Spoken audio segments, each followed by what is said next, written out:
Their afternoon nap ended when they were both tired and ready to stop. They had tried different positions. He liked them all, especially one that was a bit different, but she wasn't as enthusiastic, until he started to touch her in a way that felt nice. After some playful moments, there were sounds of joy, and eventually they both relaxed. He held her as she calmed down, and when he was done, she felt happy and a little overwhelmed. They cuddled and fell asleep for about an hour, waking up just in time to prepare a snack and watch the Sugar Bowl. Chris wore his Tennessee shirt and white shorts, while Joe put on one of his white t-shirts and some comfortable shorts. Chris, being a big football fan, was really impressed with the University of Tennessee, especially their quarterback and strong defense. Georgia seemed a bit unsure, which a Tennessee fan loved, but it was a little awkward for someone who admired both teams. Joe rested against him for most of the game, then curled up in his lap. He watched the interviews, including a confident statement from Sam Ellinger, and then he carried Joe to bed, laying her down gently on the clean sheets. She cuddled close to him and fell into a peaceful sleep. When she woke up alone, it felt lonely. She found Chris sitting at the kitchen bar with his laptop. He quickly got her a cup of coffee, kissed her forehead, and offered her a choice of where to sit. She chose to sit on his lap, and after sipping her coffee, she playfully chided him for leaving her alone. He hugged her and apologized, and she forgave him, snuggling closer. As he gently stroked her back and kissed her hair, he told her he had to work a bit today, which made her move around a little on his lap. After a coffee break and some more playful moments, he carried her back to bed. He introduced her to some new activities that she enjoyed a lot, which made her feel good and surprised her with how fun it was. After she expressed how much she liked it, he playfully told her that he needed to take a break for breakfast and to finish some work first. She agreed, but only if he made pancakes, eggs, and sausage to satisfy her hunger. While Chris focused on his work, Joe reflected on some tough memories that still made her feel sad and scared. She sat alone for a moment, but then her friends Lynn and Mary knocked on the door and invited her to join them for a campus tour and some shopping. Excited, she quickly went to get ready while they chatted lightly with Chris. He knew they were joking, but Lynn, with her tall red hair, and Mary, strong and dark-haired, were charming when they teased each other. It was a cool day, so Joe wore the red sweater, leather skirt, and matching boots her family gave her on Christmas Eve. Her new friends wore similar outfits and complimented her a lot on how nice she looked. As she was giving him a happy goodbye, he slipped $300 bills into her purse. He held the door open for them and watched as they walked across the parking lot before shutting it, thinking about how lovely they looked together. The taller redhead in the middle, the strong brunette on the left, and the pretty blonde on the right. He shook his head to clear his thoughts and went back to his computer. Tomorrow was the first day of work for managers and executives, and he wanted to show his boss the changes he suggested for the Carter project first thing in the morning. Chris worked through lunch and was surprised when the door opened and Joe came back in. "Hi, honey," she said cheerfully as she hurried to sit on the bar stool he often used while working. He had refilled his coffee and taken a quick break, but had mostly been busy with his tasks. He saved his work and stepped off the stool to greet her warmly. Joe gave him a quick kiss and excitedly asked if he would grill tonight because she had invited their new friends over for dinner. He happily agreed if she would help him with the vegetables and setting the table. She kissed him again, said of course, and followed him outside to the grill. He lit a charcoal fire and went to clean up and change clothes. She followed him, sharing all about her day and everything they had done. She talked while he showered, but he couldn't catch much of it until he toweled off. She was full of energy and so cheerful when she was excited. He kissed her nose and went to get dressed, while she continued to share her day. Finally, he gently asked her to change into something more casual. She returned in a denim jumpsuit with a big zipper and black boots with white fur lining. "Wow, where did you get the boots and jumpsuit?" he asked. "From my sugar daddy. He slips money in my purse when I'm not looking," she said with a playful smile. He laughed. "I'm sure he appreciates your style as much as I do. Oh, I'm sure if you like it, he likes it too." The two couples arrived right at 6, bringing wine and snacks. They sat outside on the patio in the cool evening air while the steaks, corn, and squash grilled, sipping wine and listening to the lively stories from the girls. Joe mentioned that she rarely drank alcohol, so her friends introduced her to light drinks. They all became more talkative as the evening went on. Chris, who usually preferred beer, politely sipped on a single drink while others had more. By the time dinner was served, the lively chatter filled the room, but the meal of salad, steak, and vegetables helped mellow everyone out. The rest of the evening passed with friendly and funny conversations. After the guests left around 10:30, Jo went to her old room. Chris changed into his comfortable shorts and got the bed ready, waiting for Jo to join him. She appeared at the door, playfully posing. She wore a simple black outfit with delicate white details and playfully asked Chris if he liked her new purchase. Surprised, Chris complimented her choice, jokingly saying it was money well spent, and teasingly invited her closer. Jo laughed and quickly returned to her room, changing into a nightdress decorated with cute white kittens on a navy background. Chris found her adorable, and she quickly disappeared again. This time she came back in cozy flannel pajamas, explaining they were for the cold nights in her dorm room, especially if her roommate had guests. Chris smiled, complimented the playful dragon design, and mentioned they should keep her warm. Despite the fun they were having, Chris felt a pang of sadness about sleeping alone while Jo stayed in a co-ed dorm. Jo then reappeared in her black outfit, playfully posed again, and jumped on the bed. She teased about his earlier comment. They enjoyed some playful time together, with Jo wearing her outfit for a bit longer. Eventually, they settled down for the night, ending their day with warmth and affection. She didn't like it at first, but eventually, she enjoyed using him for her own pleasure. Chris, on the other hand, loved watching her and feeling her as she rode him to a satisfying finish. He found that moment especially unforgettable. Jo woke up with a headache and an upset stomach, but after the affection she showed him earlier, he was happy to help her get through her first hangover. Jo was a fast learner in all things related to intimacy, showing great natural talent and flexibility when inspired. Luckily, Chris was good at inspiring her. He had to leave for work at 8, while Jo had appointments at 9:15 and 10:30, so he handed her the keys to the Jeep and wished her luck. She responded with a passionate kiss and asked him to return as soon as possible. Meeting with his boss to suggest major changes to the architect's plans for the Carter project was stressful, but he felt it was necessary. The current design didn't match the stadium he had seen, and it was also more expensive than the simpler, stronger, and nicer design he had in mind. Though not an architect, Chris knew that good design, engineering, technology, and construction had to work together to function well. He believed his plan was better, but his boss, Bob Elliott, was in his office drinking coffee and looking at his computer. Chris knocked on the doorframe, and Bob invited him in. After a friendly greeting, Bob poured Chris a cup of coffee and asked him to explain his ideas. Chris took a deep breath, opened his laptop, and turned it to show Bob what he wanted to change. Bob looked up and said, "Hold on a minute, Chris. Angie, can you book us a conference room and see if Trey, Sam, and Andy are available? We really need Trey, but let's get as many of the others as we can." Since it was the first day back for management, they would all be available in about 15 minutes, Angie replied. "Chris, what you're suggesting is bigger than just the two of us.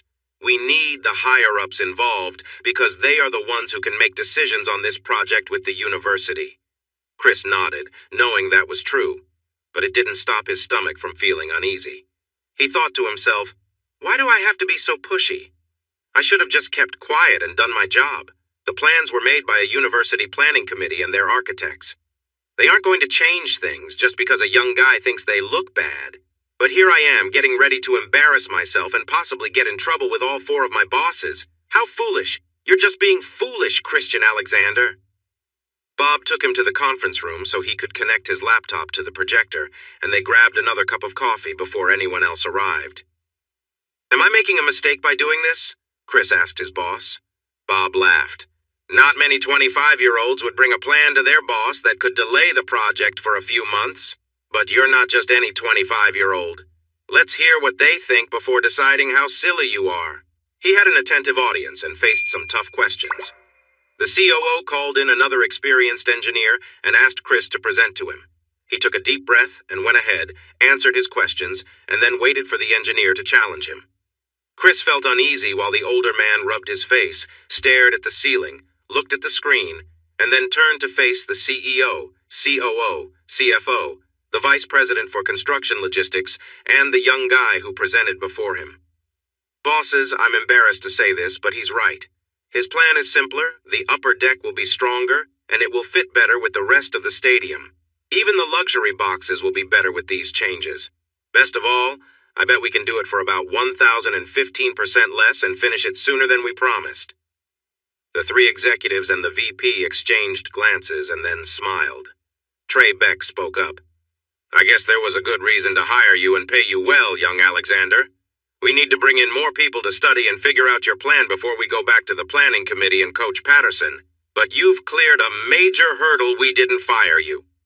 Chris took a deep breath and replied, I thought that might be the outcome, but I'm glad I still have my job, at least until your team reviews everything. Thank you for considering my plan. No, thank you for your boldness. It's the first time we've had a new project manager suggest changes to a $120 million project in such a confident way. Now back to business. I noticed you shook your head when Andy, our finance guy, mentioned worries about delays. Does that mean we won't have any? I can't promise that, Mr. Beck, but I think we can adjust the schedule to focus on the other parts of the project first, especially the updates to the current seating and the preparations for the new sections. Mr. Elliott would need to address that, but I'm not sure where we stand right now. Beck smiled. I think we have moved past the formalities, Chris, at least when we are here together. Maybe in a larger meeting, but you've earned the right to call us by our first names. You have shared meals and drinks with us. Andy and Jimbo Stokes, our chief engineer, are the two you haven't met yet, but that will change soon. You and Jimbo are about to become good colleagues, maybe even friends. What are the next steps, gentlemen? They each offered thoughtful responses, agreed to focus on this as much as they could, and arranged a meeting for Friday morning at 8. The men stood up and headed toward the door while Chris was disconnecting his laptop from the projector. Trey Beck leaned back in his chair casually and asked, Hey Chris, how's that friendship with your roommate going? Before Chris could respond, Trey turned to the others. Andy, you and Jimbo missed our gathering at the country club last week, and you weren't at the Christmas Eve party, so you didn't get to meet Chris's new roommate. You know, he's living in one of our apartments at Clear Fork, and he shows up at the country club with a charming companion. She impressed everyone, dancing gracefully while Chris stood nearby. He was clearly captivated, gazing at her, but he keeps insisting their relationship is just friendly. No one believed him. Sandy mentioned it to Dan, and Deborah all remember Dan Alexander, Chris's dad, right? And Deborah is his mom. Anyway, Sandy told Dan and Deborah that Chris is smitten, and they better come to meet her. So they came down, spent a week, and then went back to Nashville. 2 days later, Deborah and Sandy were talking about Chris's love life, and from what I heard, his bond with Joe didn't sound just friendly anymore. So, are you still sticking to your story, young man? That's my story, and I'm sticking to it, Chris said firmly, echoing an old song. No matter what my curious mother thinks. He's not only a skilled engineer, he's also quite the gentleman. You stick to your story and we'll act like we believe you. But let me say this. Whoever captures that young lady's heart is in for a treat. I couldn't find a flaw in her, and neither could my wife. That's rare because any man might think she's perfect, but most women might feel otherwise. Not our wives, he added, nodding toward Sam and Bob. They think she's even better than we do. Thank you, sir. I'll pass that along to her. She's officially enrolling at TCU today, and I'm sure after a long day of the usual stress, she'll appreciate a nice compliment. He added with a serious look, Of course, that's if she's not out with someone from college when I get back to the apartment and I don't get to see her. The group of men laughed loudly and all took a moment to pat him on the shoulder and praise him for catching the issues with the stadium plans. Jimbo and Andy said they wanted to meet this impressive girl soon, and then Bob and Jimbo asked him to come to Bob's office to start the real work. With his laptop under his arm, Chris headed for the door. Trey stopped him with a question. Chris, have you ever heard of architectural engineering? Chris admitted he hadn't, so Beck continued. There are some schools that offer graduate programs. As the name suggests, it's a mix of different fields that helps in planning, designing, building, and managing buildings. It combines technology, which you are good at, with environmental systems, transportation for and around the building, structural safety, and overall management. I have that information ready because we've been thinking about hiring someone with that degree to help us avoid issues like you just found and to speed up our building process. The problem is, it's hard to find someone qualified, so we've decided to support a talented employee in getting that degree. Look into it and think about it, and let me know if you're interested. If you are, you'll be at the top of the list of candidates. Chris thanked him for his support and walked away, too surprised to say anything else. Jo was sitting on the couch with her laptop on her lap when he got back to the apartment. She was clearly happy to see him and greeted him with a warm kiss.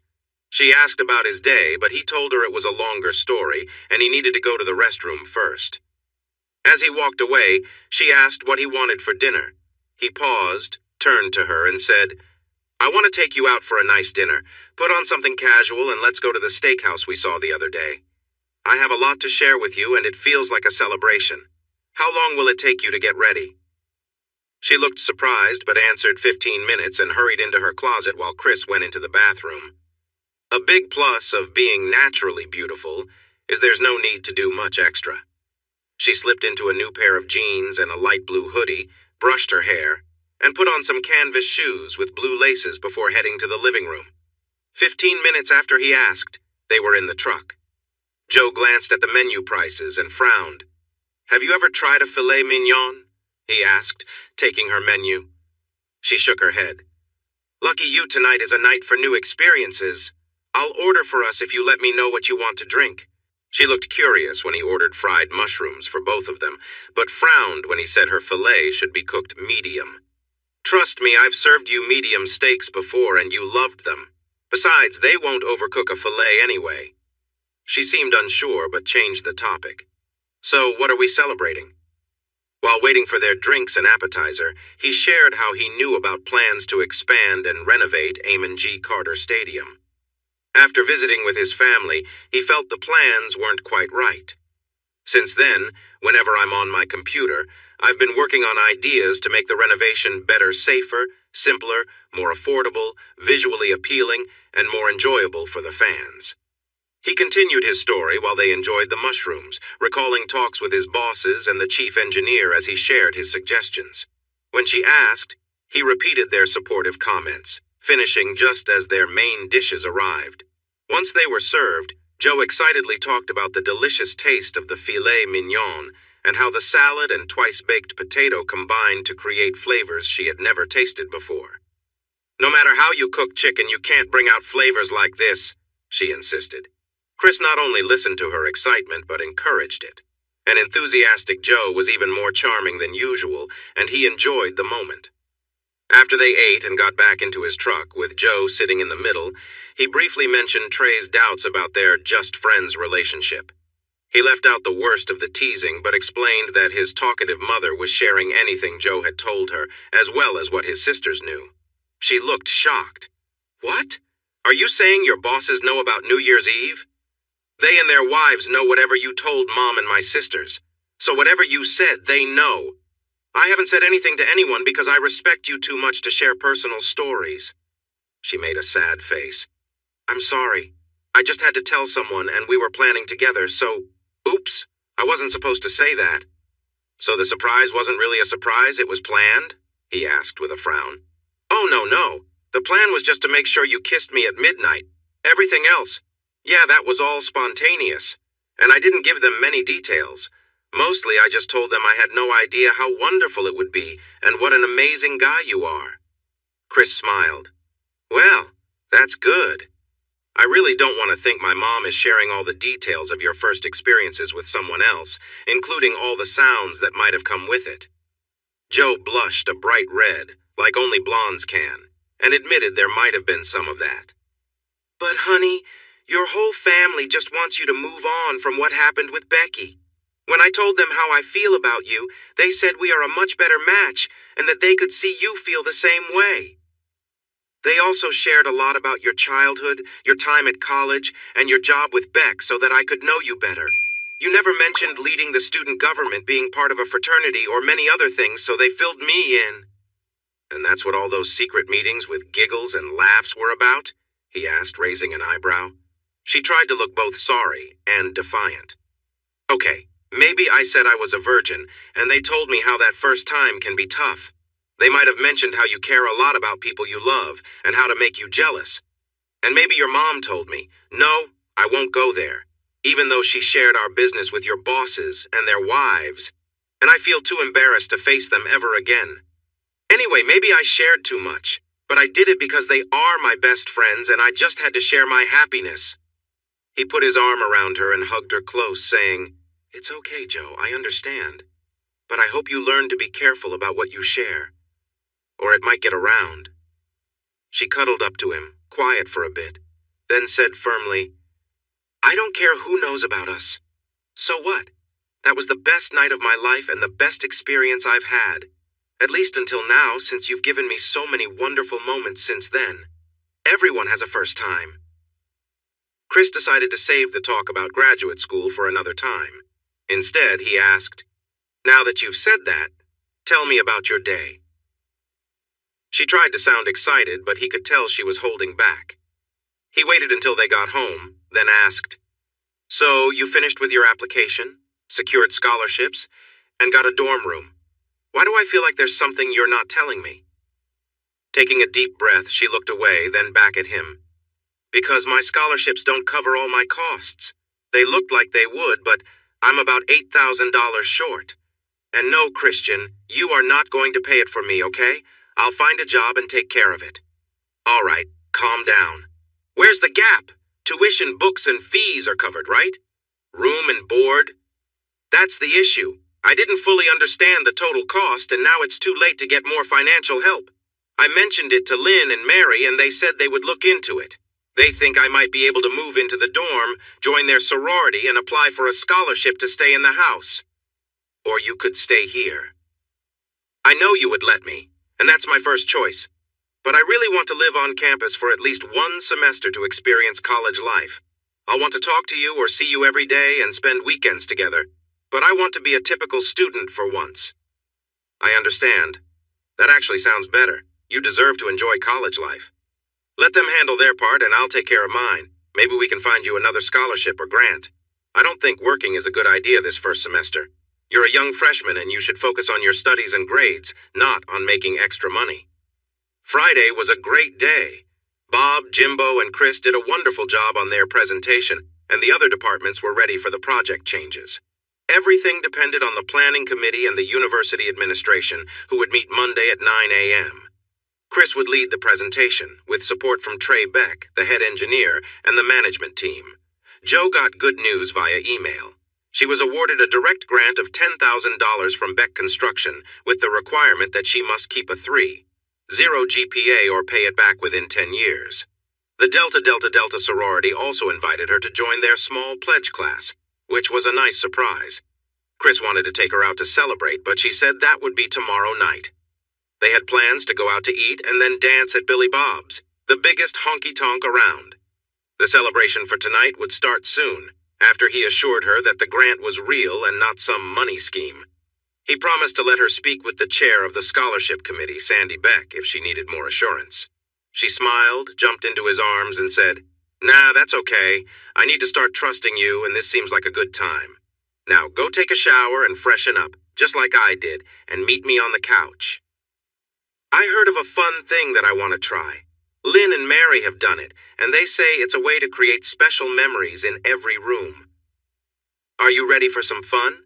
He chuckled at the sparkle in her green eyes and hurried off to get cleaned up, just like his lovely girlfriend. Before they could enjoy their coffee or have breakfast, they needed to wipe away the mess from the bar, the counter, and the table. They laughed the whole time. They had created plenty of memories in the kitchen and even ended up with wet sheets. It was a wonderful and joyful night. From then on, they would think of that when they sat at the table or had coffee at the bar. When morning came, Chris highlighted new spots they could create memories at next. They talked about 6 places in the living room: Joe's bedroom, their dressers, the closet floor, and the patio furniture. After breakfast, they worked in the living room and even stole a short nap after they had soaked Joe's bed for the first time. Then, it was time to get dressed for their outing with new friends. Eating at Joe T. Garcia's was fantastic, even on a cool evening. Their Uber driver picked them up in his spacious vehicle, which had comfortable seating. He promised to come back in 10 minutes when they were ready to leave. They paid a low fare, tipped him, and sent him on his way. "Joe, it's your turn to sit in the front on the way back. Lynn and I have already had our turns to get the discounts. You might not need to do much more than show off those lovely legs, but if you want to, you can give him a gentle pat. I did that on the way here, and I swear he seemed ready to give us a treat." Joe looked at Chris with a playful grin. "Challenge accepted, Mary. I'll see if I can get him to take us back for free and give me a tip." "Not so fast," Chris said. "You know your boyfriend might not like that. Plus, there are going to be lots of rowdy people at this dance hall who might get too curious about your cute dress." "I'm pretty confident, but just be careful not to attract too much attention." She spun around to show off her stylish red cowboy boots and the bare legs peeking out from her dress. The red buttons down her denim dress caught your eye, making you wonder what was beneath. Her red cowboy hat might have been a bit much, but the golden blonde hair flowing down around her shoulders distracted from it. He winked, someone near the entrance whistled, and another guy exclaimed in surprise. Chris said, "I warned you both." Letting the three of them go out looking like this is not a great idea. We're still in a dark parking lot and they're getting catcalled.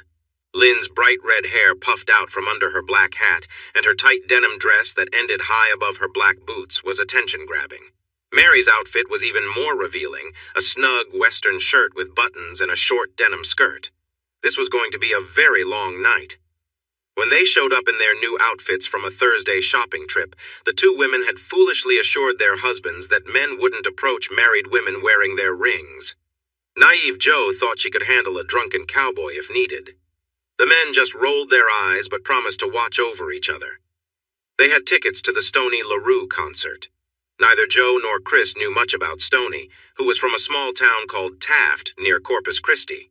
However, their friends who loved country music insisted he was great.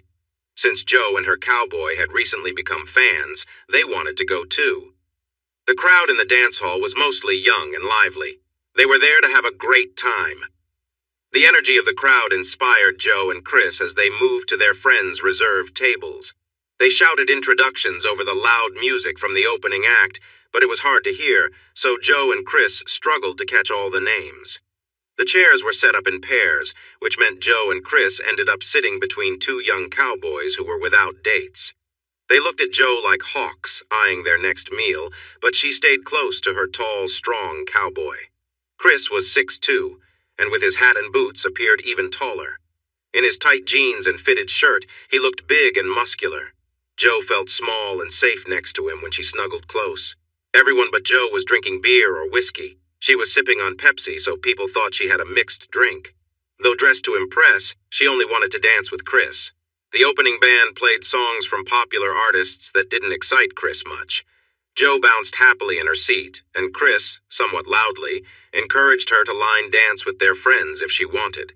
She smiled and glanced at the cowboy next to her, who offered his hand with a grin. Excited, she joined him on the floor. The young cowboy was skilled at line dancing and liked to show off. He knew he was dancing with one of the prettiest girls in the crowded dance hall, and many eyes were on them as he enjoyed the moment. He might not get to spend the whole evening with her, but just dancing with her would help him get dances with other charming cowgirls that he wouldn't normally get. Chris liked watching her have fun. He wasn't jealous at all. He was happy she was enjoying herself after everything she had been through. Lately, he found himself wanting her to have joy in her life. He hoped she could move beyond the tough memories of her past. With love and support, he believed the next few years could be the best of her life, and her difficult history could fade away. Although their relationship had grown more affectionate, Chris still cared for her deeply and wanted to protect her. At 9:30, the opening act finished their performance. That was perfect timing for Chris, but too soon for Joe, who had danced with several partners and hadn't returned to their table much. While getting a beer, Chris also grabbed her another soda and a bottle of water. When she came back, she sat down on his lap instead of her seat. She gave him a big hug and a quick kiss, thanking him for letting her enjoy herself. He reminded her that he was her date, not her owner, and she could always have fun while with him. "I know that, silly man, but I'm yours, whether you want to accept it or not. I'll always ask your permission before I dance with anyone else." He liked her words, and the closeness felt nice. They hugged tight, enjoying each other's presence. They noticed some curious looks from others around them. Stoney LaRue, a popular red dirt country singer, was performing, and while they didn't know much about him, they recognized the song Oklahoma Breakdown. Chris usually liked this style of music, even if it wasn't quite what he preferred. There were many red dirt singers in Tennessee, and he enjoyed their tunes.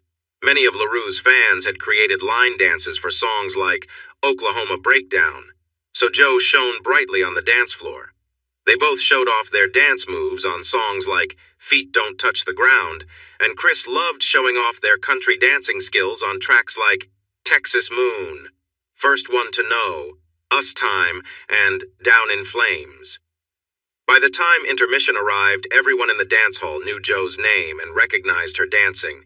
She was so focused on having fun that she didn't notice the attention, but Chris was aware of it and felt protective while still enjoying the moment. Eventually, they needed to take restroom breaks. As Chris stepped away, some of Joe's enthusiastic admirers took advantage of the chance to get closer to her.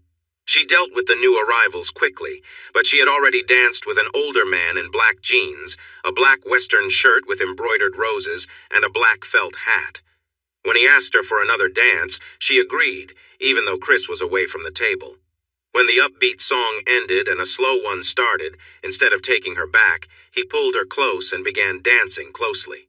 Joe felt surprised and annoyed, but she stayed calm and tried to keep some space between them. That didn't work. He turned suddenly, sidling up next to her and holding her there. "Do you know who I am?" he asked.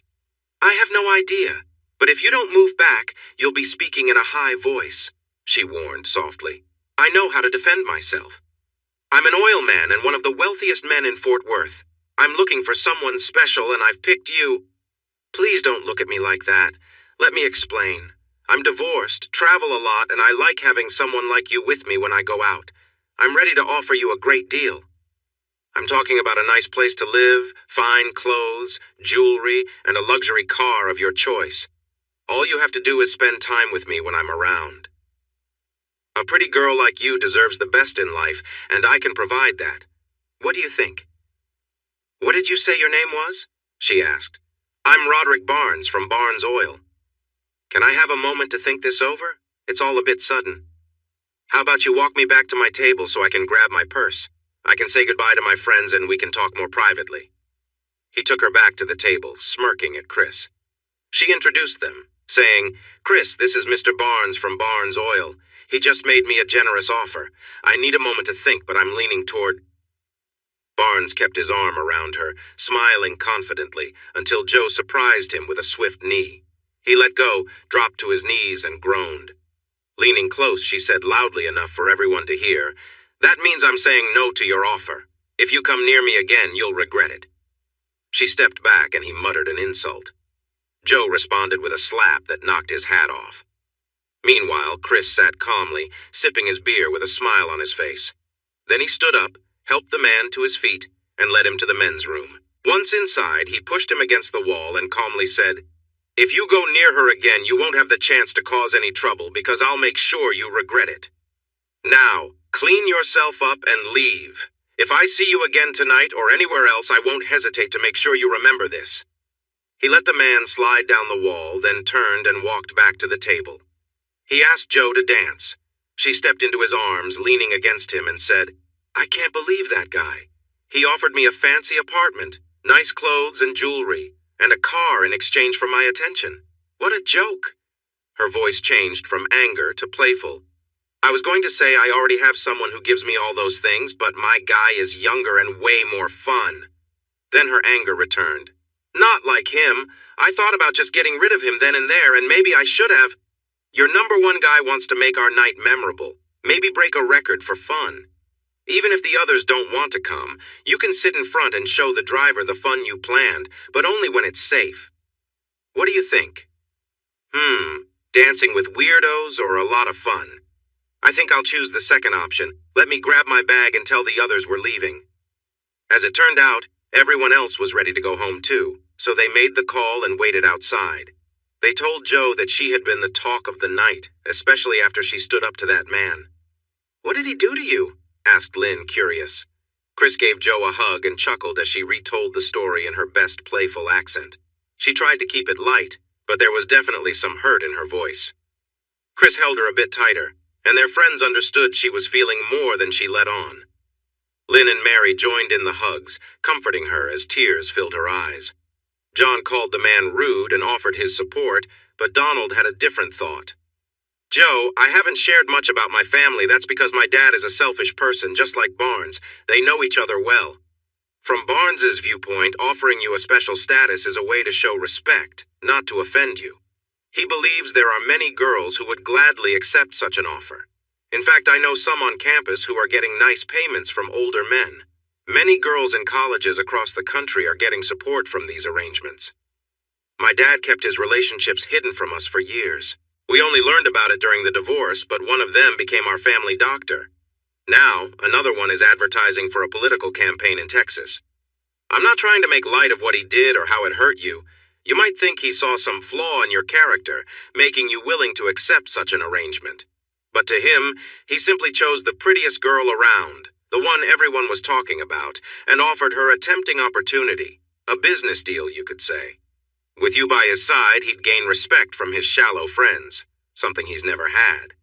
Putting on a funny southern accent, he joked, "Ya Joe, honey, y'all are just so pretty and classy that any man would do anything to enjoy your company." That made her laugh, and she said, "Thank you, Donald. I felt like he knew about my past and thought I would jump at the chance to be with him. I was offended. I'm still a bit bothered, but thank you for putting a nicer spin on it." She shook the others away so she could give Donald a warm hug, and Mary said, "I can still see a surprised face when you need him. You're amazing," Donald added, "and his hat flying off when you slapped him." They all laughed, feeling lighthearted like when they first arrived. The Uber driver pulled up and Lynn teased, "Remember, it's your turn to get us a ride discount." She took her job seriously, and the driver waited at the light several times. Joe had to time her signals so he would go when it was green. Her charm did earn them a free ride, but Chris gave the driver a generous tip anyway. They shared one last laugh before parting when John joked that they should Uber everywhere since it was free. They began to head to their apartments when Mary exclaimed, "Wait! I want to know what Chris told Barnes when he took him away." Chris stopped and said, "Not much, really. I just told him that if he ever came near Joe again, he'd regret it." That got a big laugh from the group and a giggle from his girlfriend. "Were you holding him in the air when you said that?" Joe asked. "Nope. I couldn't find them. They were still inside him." More laughter followed, and they walked away in opposite directions. "Honey, tonight is perfect for trying out the patio furniture," Joe said playfully. They managed to have some fun with her leaning over the railing and on the back of the love seat. After a few lights turned on in other apartments, Chris paused, grabbed a beach towel from the hot tub area, and suggested she cover her mouth with it to keep things quiet. To test out the 4 armchairs, Joe decided to mix things up. Facing away from him, she settled on his lap. It wasn't her favorite at first, but her feelings changed when he began to gently touch her. She thought the table would be simple, but he wanted to show her something different. He adjusted her position so her feet rested on his shoulders, which changed things a bit for both of them. The padded love seat was the easiest because she could sit on him and kiss him while he held her. Once she found a comfortable rhythm, she felt content and relaxed, with Chris looking similarly worn out.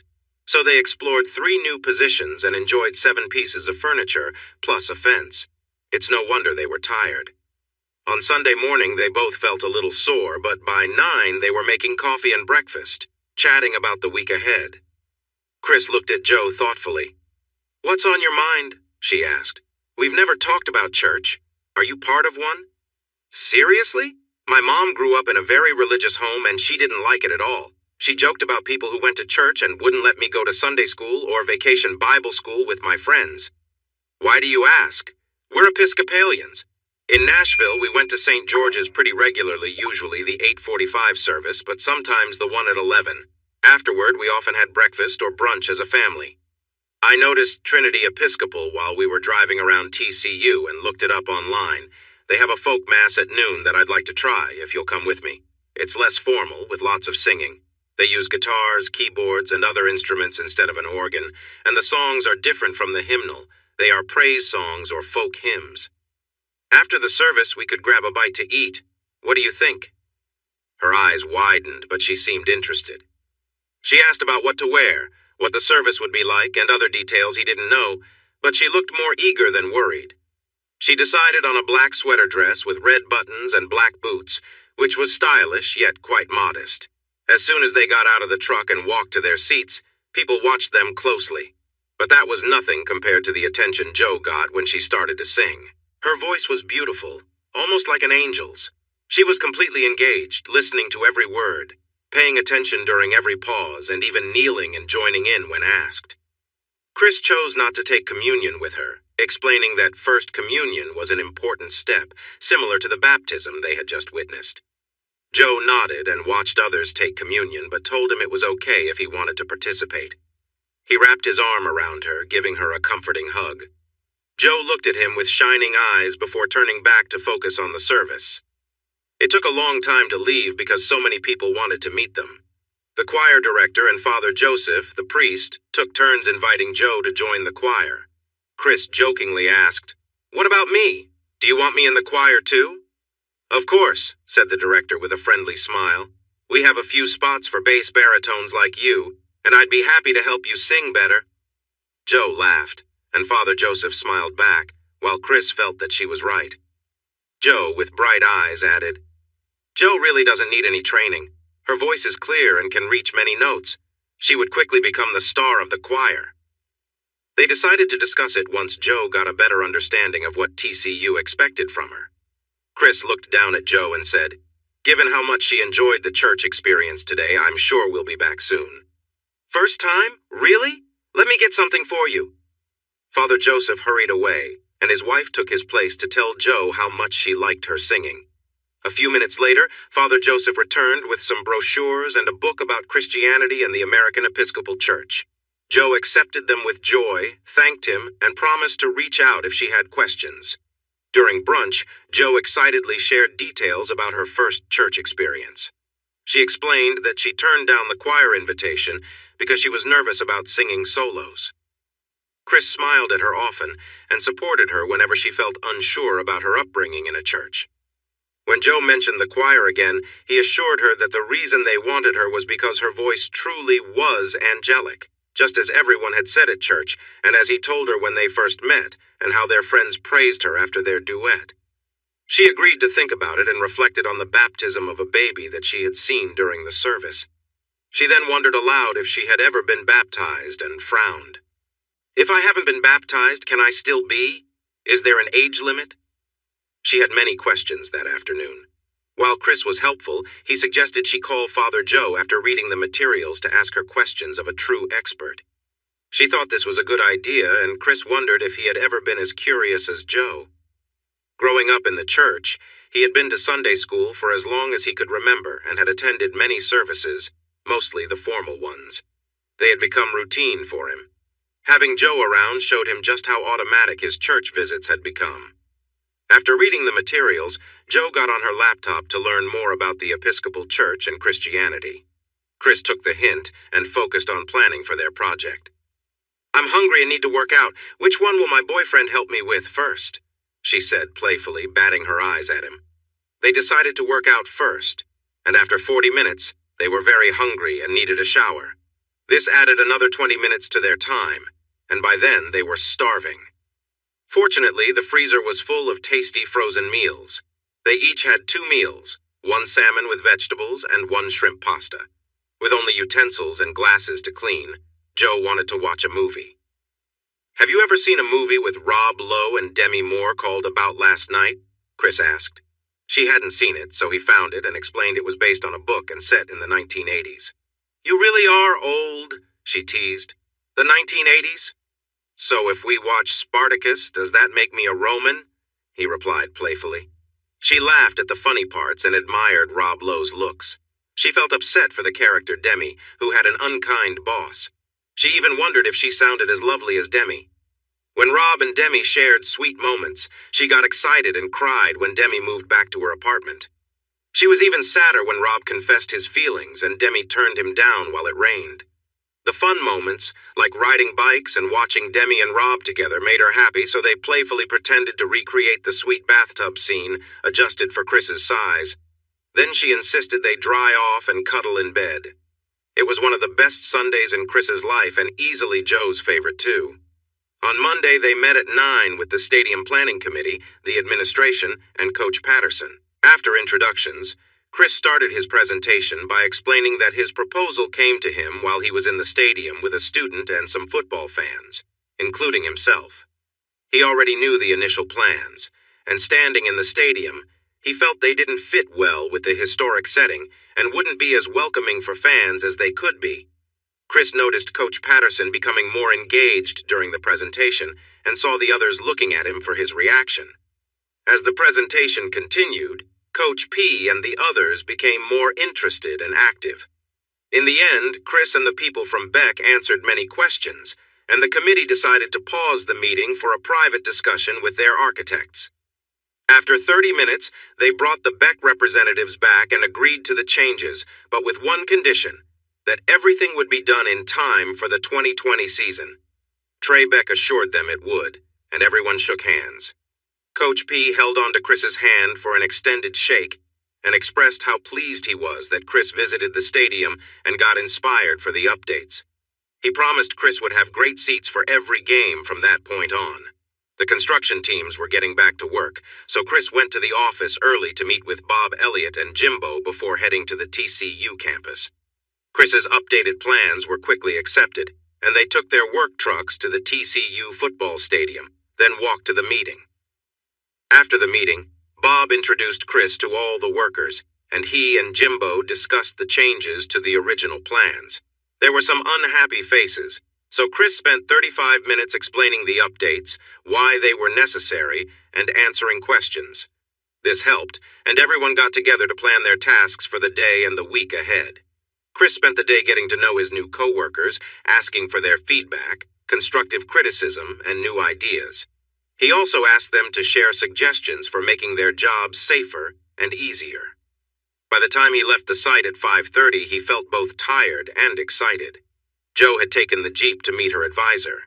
She got approval for her AP English credit and was able to adjust her schedule for spring by adding a Spanish class. After that, she had lunch with Lynn, who told Joe that she and Mary had already planned her afternoon. After lunch, they met Mary at the Tri-Delta house and spent an hour talking with the alumni president, chapter president, and rush captain. They encouraged Joe to consider their sorority and talked about the benefits of being a member in college, in jobs, and in life.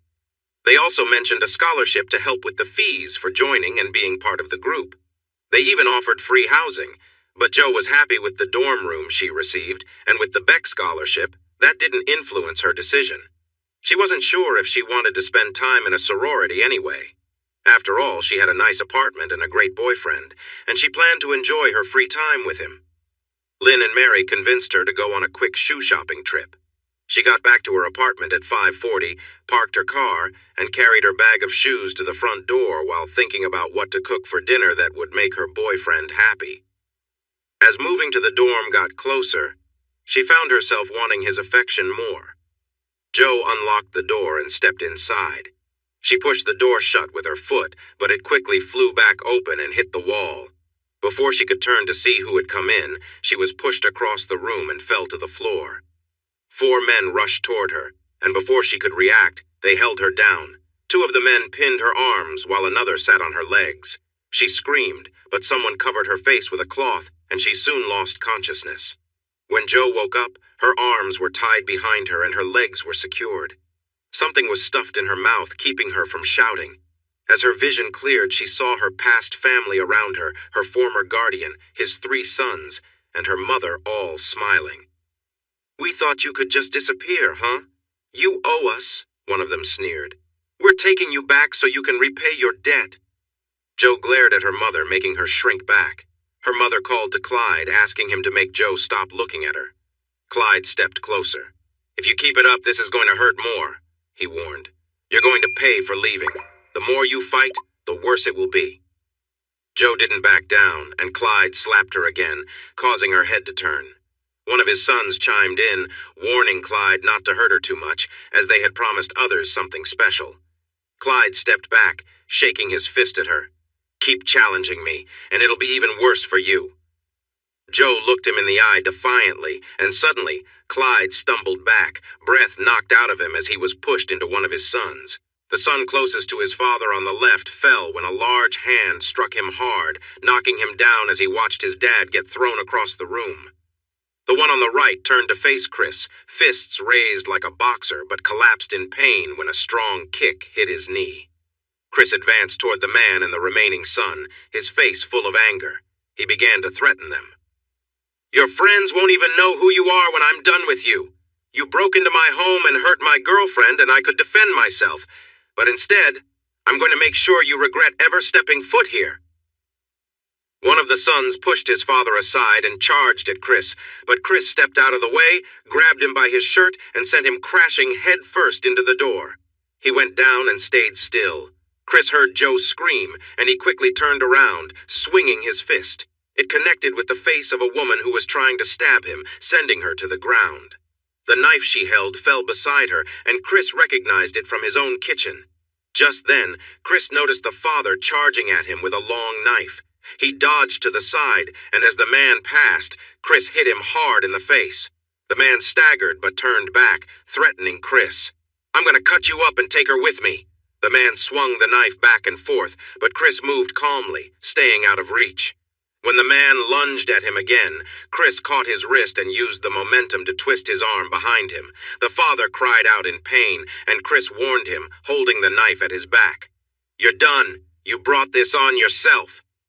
Chris held the man tightly as the knife was slowly forced toward his stomach. "Now you're going to face the consequences," he said coldly. The man struggled to let go of the knife, but Chris had a firm grip on both his wrist and hand. He pushed the blade forward until it barely touched the man's belly. The man panicked, crying out and begging for his life, but Chris remained calm. "You're not so tough now, are you?" Chris remarked. "You're scared now that you're up against someone who can fight back." As the man continued to plead, Chris loosened his hold just enough to let him fall to the floor, unconscious from the fear and the impact. Chris made sure the knife was still in the man's hand, but kept it from causing further harm. After checking to ensure the others were no longer a threat, Chris hurried to Joe. He gently removed the cloth from her mouth and recorded the scene on his phone for evidence. Though bruised, Joe gave him a small smile. "I guess I might not have been able to take you down after all. You did well." Chris leaned in to kiss her softly, whispering how strong she was. "I hear the police coming. I'm going to step away so they can see what happened, and you'll be safe." He then moved a few steps back, ensuring Joe was okay, and called the company's attorney to report the incident. He quickly told attorney Thomas Behrens what happened, gave him the apartment address, and was assured that a defense lawyer from the firm would be there in 5 minutes or less. Chris stood still with his hands at his sides until local police officers rushed in with guns drawn. He raised his hands, palms out, to show he had no weapons. 2 more officers entered the room, and they spread out while the first 2 searched Chris and placed handcuffs on him. When one of the officers saw Joe and her mother, he called for female officers to come and said they needed multiple EMTs right away. Officer Rodriguez said, "Washington, take him into the other room and get his side of the story. I'll talk to the women, and I'll have Johnson speak with the man over here who is on the floor, upset and holding his knee. Then we can discuss what to do next." Chris started his story by saying he had walked up from the parking lot. "I found the door open and heard a loud sound before I went in. As I quietly stepped inside, I heard a man saying terrible things to my roommate who was tied up in the chair you found her in. He mentioned taking her back home and that she would be with some important men he had promised her to. I stepped in, but nobody noticed me because they were all around Joe's chair. The man in the middle hit her again, then stepped back and said he would hit her in the stomach. There were 4 big men and a woman in my apartment, all threatening my roommate. I wasn't sure if they had weapons, but I soon realized they did. They had knives. The one who hit Joe seemed to be the leader, so I kicked him in the back and pushed him across the room. I hit the guy to my left and then kicked the man on my right in the knee. The 3rd man rushed at me, and I grabbed his shirt and pushed him into the front door. I sensed someone behind me, so I turned and swung my right fist. The woman was about to stab me with a kitchen knife, but I hit her first and she fell down. Then a man who I later learned was related to the others came at me with a knife. I caught his wrist and we struggled for it. He got cut a few times, but I managed to keep the knife away from me so I wouldn't get hurt. He got tired pretty quickly, so I let go of his wrist with my left hand and hit him in the face." Washington let Chris finish his story without interruption, asked a few questions for clarity, and then brought him back to the entry area. 2 female officers were there, listening to and recording Joe's story. Her ties had been taken off, and paramedics were looking after Joe, the hurt men, and the woman on the floor. The police officers gathered together, talked, and one of them came over to Chris. He removed the handcuffs and asked Chris to show his hands. The officer checked his fists, smiled, and said, "I just wanted to make sure you weren't hiding anything. You really took care of this group, including the woman with the knife." The son with the hurt knee was handcuffed and taken to the hospital with police assistance. The woman had come to and was upset, saying the handcuffs were too tight and that she was being treated unfairly since the man who had hurt her was not handcuffed. The officers explained that he had the right to defend himself against trespassers who were threatening his roommate. They told her that she had no right to be in the apartment and that he was just protecting himself from the knife she had. They explained this multiple times and asked her to quiet down or they would have to use tape to cover her mouth. Papa Scumbag and his 2 sons were complaining about their injuries, saying Chris attacked them for no reason. When one officer laughed and pointed at Joe, they claimed she attacked them first. They said they had to tie her up to keep her from hurting them when they came to take her back home. The officers chuckled. One pointed at Joe and said, "So 4 big men were scared of her? She's not even 5'6" or weighs more than 110 pounds. The officers then helped the men stand up and took them to their patrol cars. Joe's mom, whose face looked worse than Joe's, complained about coming to get her daughter, saying that man had attacked her, and it was wrong to arrest her and her sons when that man caused all the trouble. Chris's lawyer arrived just in time to see the scumbags being taken away. He went inside, found Chris holding Joe, and asked if everything was all right. Chris said he thought so, but they needed to discuss everything while it was clear in his mind, if the lawyer had time. He did, so Chris got Joe some ice packs for her face, brewed coffee, and they sat at the table.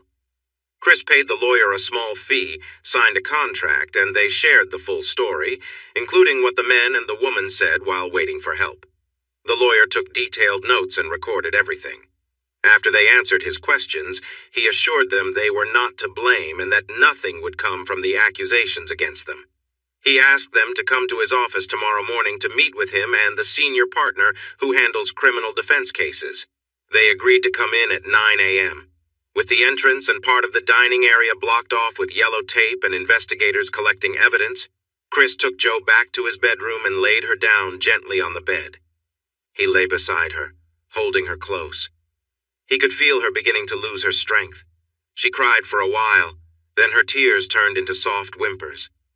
"How can any woman treat her child like that? I know I shouldn't feel anger toward my mom, but she makes it so easy." Chris comforted her, running his fingers through her hair. "Joe, some things are hard to understand and some people make terrible choices. You didn't do anything to deserve this. They have their own issues and your dad is dangerous. They will be away for a long time and you won't have to face them again." He continued to hold her and rub her back. He was surprised but happy when she fell asleep in his arms. After half an hour with Joe sleeping peacefully, he got up to check on the investigators. They told him it would take several more hours, so he ordered a large pizza and wings. He knew his girlfriend would wake up hungry. 20 minutes later, Joe came into the kitchen wearing jeans and a t-shirt, just as Chris returned from the patio with their food. The front entrance was blocked off because of the investigation, so he had to come around to pay the delivery person. As expected, she was very hungry and wanted a Dr. Pepper. She ate 1 slice more than Chris, enjoyed 2 wings extra, and drank almost a liter of soda. After finishing, she laughed and settled comfortably on Chris's lap. Although there were still investigators in the area, she wanted to feel close to him. "How many times are you going to rescue me, Sir Galahad?" she asked while resting against him. "As many times as it takes, Lady Joe. As many times as it takes." After a long night filled with ups and downs, they got up to get ready to meet their lawyers. Chris called work to inform them, but they already knew.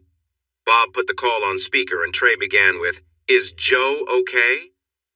Chris switched his phone to speaker mode and said, "Joe, someone wants to know if you're all right. Do you want to talk to him?" "Is it Mr. Beck?" she asked.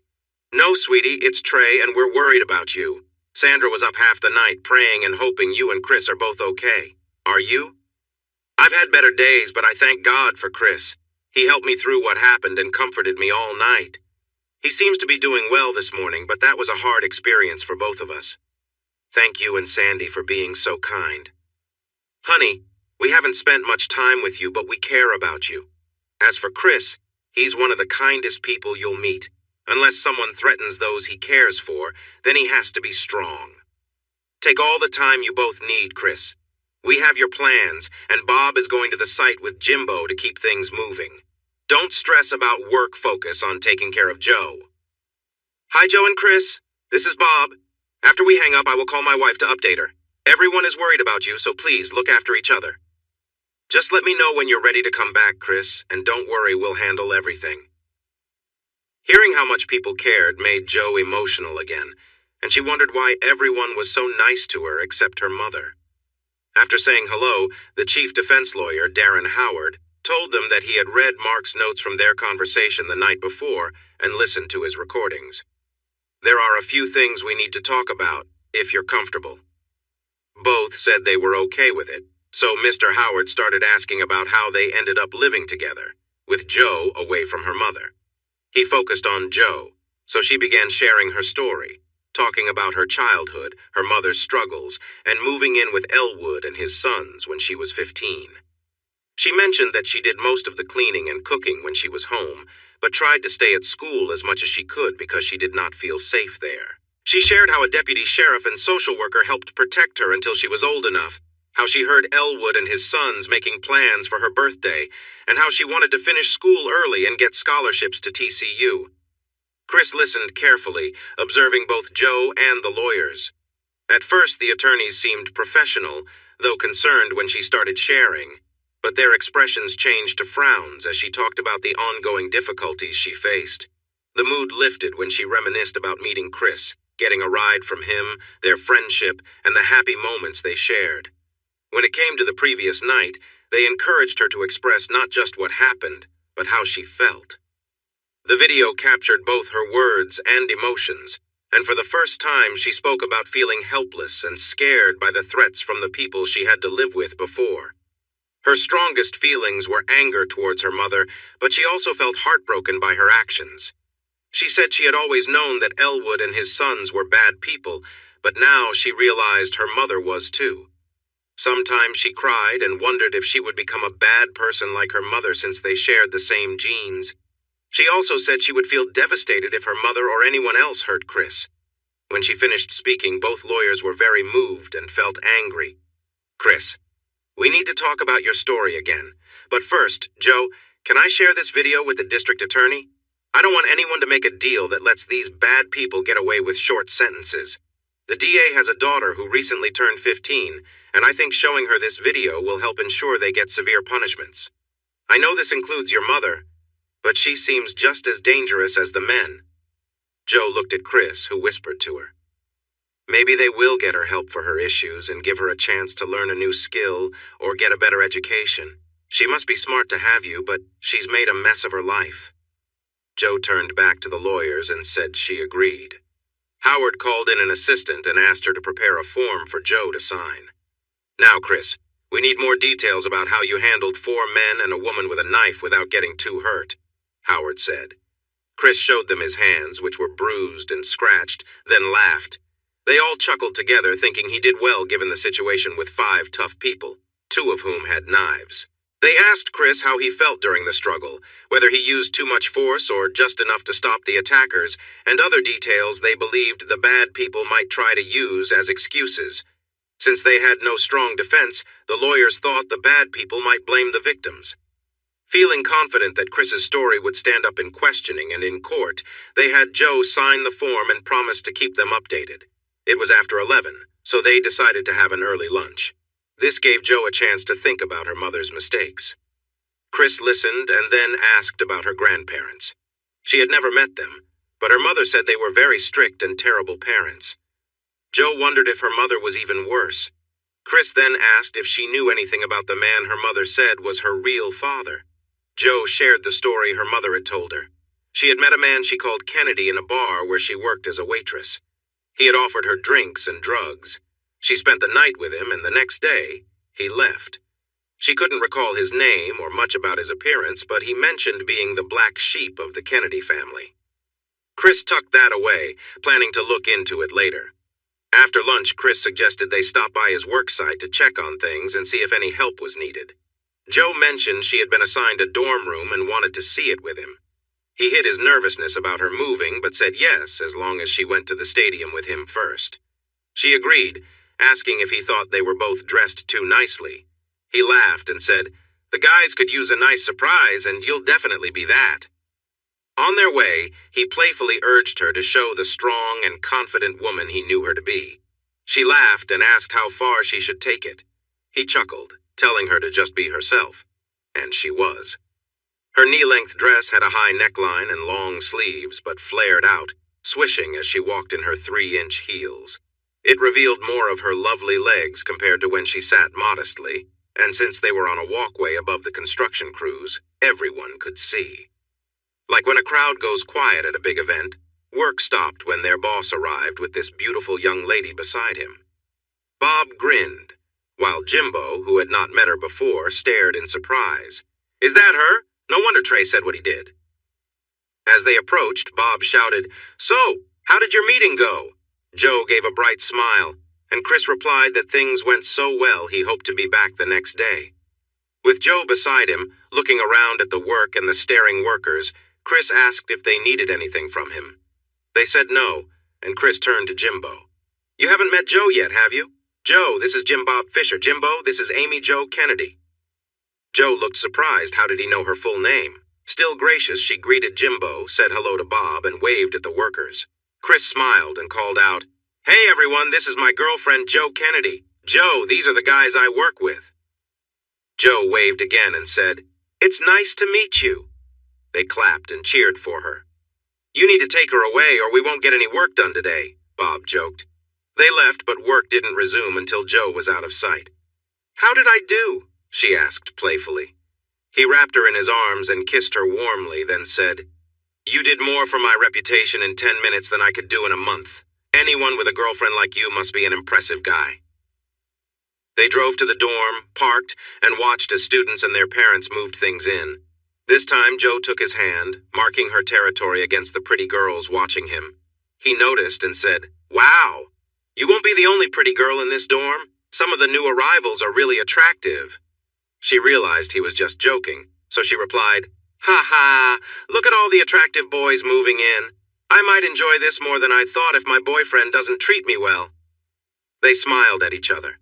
Her room was nice, and they met her roommate and suite mates, who were all friendly, nice-looking, and clearly came from wealthy families. Jo talked comfortably with them despite their different backgrounds. They were impressed by her successful boyfriend who was involved in building a new stadium, which made Jo feel proud. They took pictures of Jo and Chris together, and then he took pictures of the 4 suite mates in different fun poses. Jo chatted all the way back to the apartment about her first impressions of her suite mates. They packed up her belongings and took them back in the Jeep, as they had promised Kate, Elle, and Grace they would. It was surprising when more girls came to the room for introductions and pictures. The news had spread quickly. As they drove away, Chris said, "Honey, I think some of those girls are a bit wild. They were crowding around me while we were taking pictures." Jo made sure their last night as roommates was special, and she wanted to make sure he had good memories before he left. She tried to argue when Chris suggested she take the Jeep and get a parking sticker for it. "Jo, I have 2 vehicles plus the work truck. Why should I have 3 cars taking up space at the apartment? Besides, if you want to visit me sometimes, you'll need a way to get around. Unless you want me to come into the dorm to pick you up." She knew he was just joking, but she felt a pang of jealousy. "When you put it that way, maybe I should. I promise I won't drive it too much or have a lot of people in it or—" "Jo, it's just a car. I already added your name to the insurance, so feel free to use it whenever you need to.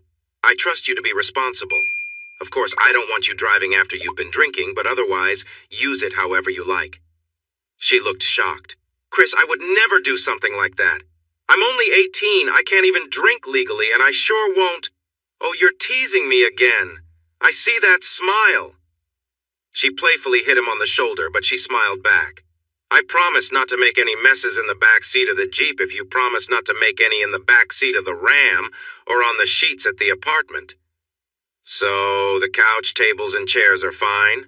He asked playfully, and was lightly scolded again. Only if you want some marks on the furniture in the dorm, she replied with a grin. Are you saying we're in a committed relationship now? Like going steady? Chris responded, taking her hands in his. That might make the fraternity parties less fun. Instead of joking back, she became serious, rested her head on his chest, and said, I'm only yours.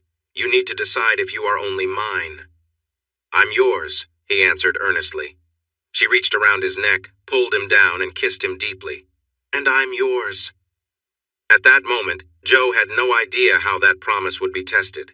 She approached college just like she had tackled everything else in her life. For the next 3 weeks, she spent her time in class, studying, working on projects, or with Chris. Much of her studying took place in his apartment because it was quieter, and he was a helpful resource. Like most freshmen, she needed to learn how to listen, take notes, and study in new ways.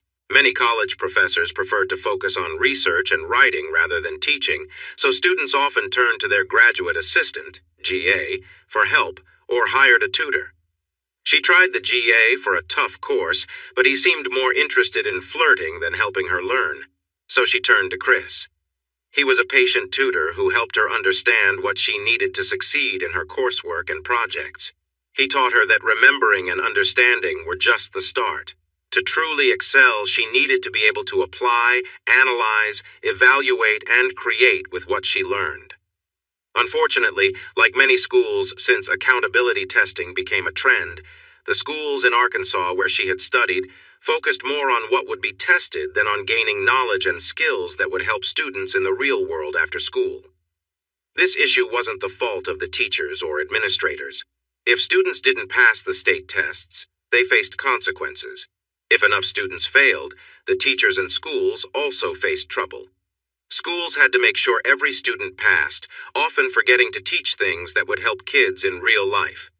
The tests focused on basic skills, memorization, and choosing answers from options like A, B, C, or D. Because of this, more time was spent on preparing for tests instead of deeper learning. Jo remembered how much more engaging and creative learning happened after the tests, compared to the months leading up to them. With Chris's help, she learned how to study, use what she learned, and think critically about her work, whether it was a paper or a project. She didn't want to be an engineer like Chris, but she began to appreciate how engineers solve problems, build big structures, and tackle challenges, whether made by people or nature. At first it was tough, but she was smart, eager, and determined, so she started to do really well. But college wasn't just about studying. She enjoyed learning and meeting new people. Some students grumbled about taking required courses in philosophy and psychology, but Jo found them intriguing. She took a challenging biology course, which she had skipped the introductory level, and while the lab was intimidating at first, she eagerly absorbed everything they taught and felt wiser each day. Then there were the parties. She attended a few on campus, but with friends Kate, Lynn, and Mary, she organized an exciting Super Bowl party at Chris's apartment. They invited a lot of people, and soon it was clear that they needed a bigger space. By Super Bowl Sunday, they updated everyone that the party location changed to the community center in the apartment complex, outlining what snacks and drinks to bring. They had too many guests for an apartment gathering, and it was a big job for everyone to prepare food and drinks. The game itself had a low score, 133 in favor of the Patriots, which wasn't exciting for many and left some bored. The halftime show with Maroon 5 and some rappers entertained some guests, but not Chris. By the start of the third quarter, someone suggested they play music and dance in a different area of the center, away from the TVs. Jo was enthusiastic about the idea, so the man who arranged the building for the night spent much of the second half dancing with his girlfriend, who wore a Patriots jersey.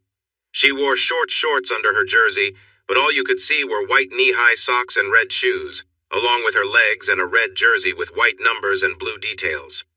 Jo managed the music, creating a nice mix of country, ballroom, rock, and hip-hop, playing around 5 songs from each style. For once, Chris didn't mind the hip-hop. It let him grab a beer, check the game, and admire his girlfriend's amazing moves, as long as the crowd wasn't too thick to see her. When the game finished, the dance floor got busy during the country, rock, or hip-hop tunes, but Joe and Chris had it mostly to themselves during the ballroom songs. A few people danced gracefully, but for the cha-cha and tango, they were the main dancers. It seemed every young man there admired Joe, who sparkled on the dance floor no matter the style. The tango they performed left many young women admiring Chris too, perhaps even Joe.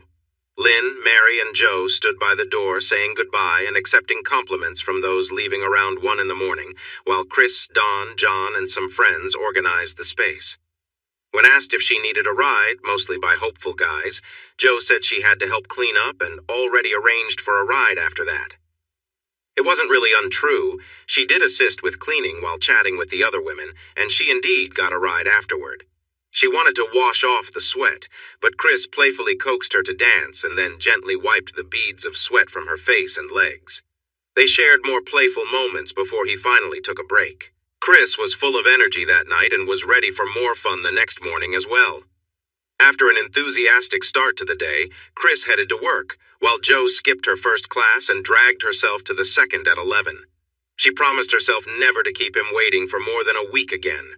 He was too much to handle. By Wednesday, Joe felt better and was in a playful mood.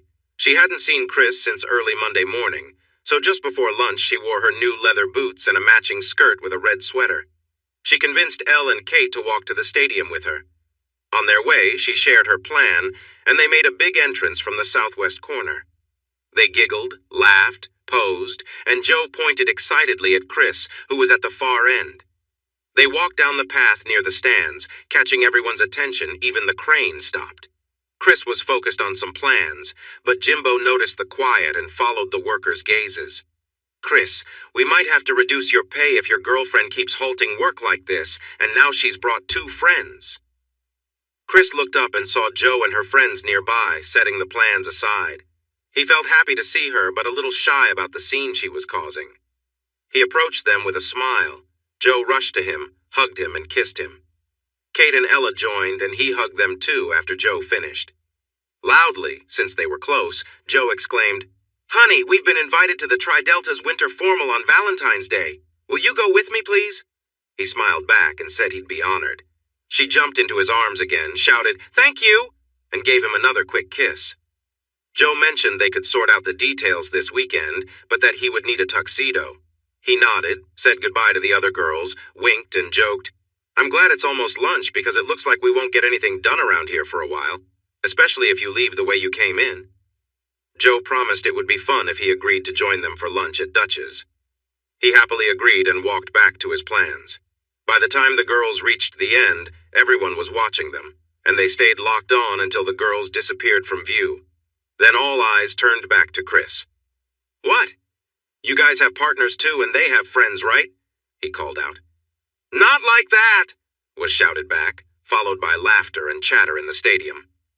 "All right, take an early lunch. You won't get any work done for an hour anyway." They cheered and went off to grab their lunches.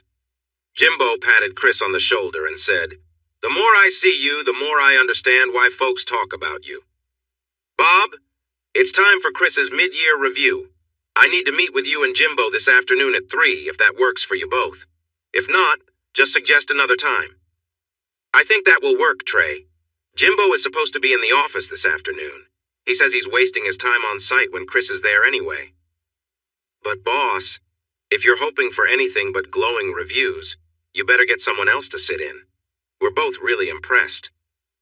"See you at 3, the CEO said with a smile. The next day, Jimbo arrived at 1 o'clock. "Hey, Chris, Trey needs you in the office at 2. It's time for your mid-year evaluation." "Oh no, I forgot about that. I haven't done my self-evaluation." "Like that's going to stop you from getting it anyway. Just be there at 2, Jimbo replied with a grin. At 1:55, Chris was welcomed by Tina, Tim Beck's assistant, who led him to the office. He walked in to see Bob Elliott already there with Mr. Beck, and the others had serious expressions. After polite greetings, Beck started speaking. "Chris, I have to say that you've accomplished some good things in the last 6 months. You helped restore the historic bathhouses. You had the courage to revisit the plans for the stadium expansion and present them to the university and their architects. But Bob, Jimbo, and I have a few worries. Beck delivered his praise with a calm voice, but his frown during the last part made Elliot mirror the expression. Chris felt his heart race, but he noticed hints of amusement in their faces. Bob Elliott then spoke. I remember the first time you caused a work delay and Jimbo mentioned there was another delay recently. Although your teams are ahead of schedule, we're worried about these interruptions. Now they were barely holding back their smiles, and Chris understood. With a serious yet concerned look, he responded, Sir, I'm not sure what you're referring to. I don't recall causing any delays. Could you be more specific? They both laughed. He's a real poker player, too, Beck said to Elliot once the laughter settled down. Chris looked confused, but a smile appeared. Jimbo asked the security guard why he let her in a second time when she arrived with friends. He turned red and replied, I'm sorry, boss, but I couldn't tell her no. She walks in, greets me by name, gives me her wonderful smile, asks about my family, and walks right in like she owns the place. I don't think anyone can say no to her, and I certainly can't. Jimbo loves to tell that story, and he admits he couldn't say no either, so I guess it's up to you, Chris. Mr. Beck, after being around her a few times, do you really think she'll accept no from me? They all laughed again. On a more serious note, here are your bonuses for completing the last project early and under budget, saving us and the university a lot of money and time on the stadium project. These are the documents we need you to read and sign. I think you'll be happy with them. Chris read his evaluation and felt a bit embarrassed. Luckily, he hadn't submitted his own evaluation because it wasn't nearly as kind.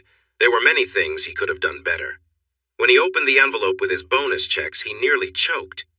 Looking up at his smiling bosses, he said, These are way too generous. The evaluation is far too generous, but the bonuses are incredible. We recommend you contact your investment advisors quickly, Chris, or you might end up giving too much to the government. Yes, sir, I will do that right away, and thank you. I think you're being really nice, but I really appreciate it. And we believe you deserve it, Chris. Have you checked out any grad schools? I have, and I've focused on 2 good options. Nothing much in Texas, but Penn State and Colorado have the kind of hands-on courses where I learn best. I'm not sure if they will give me any credit for my past work, but it sounds like they might. I want to finish in a year, so I plan to take summer classes to help me do that.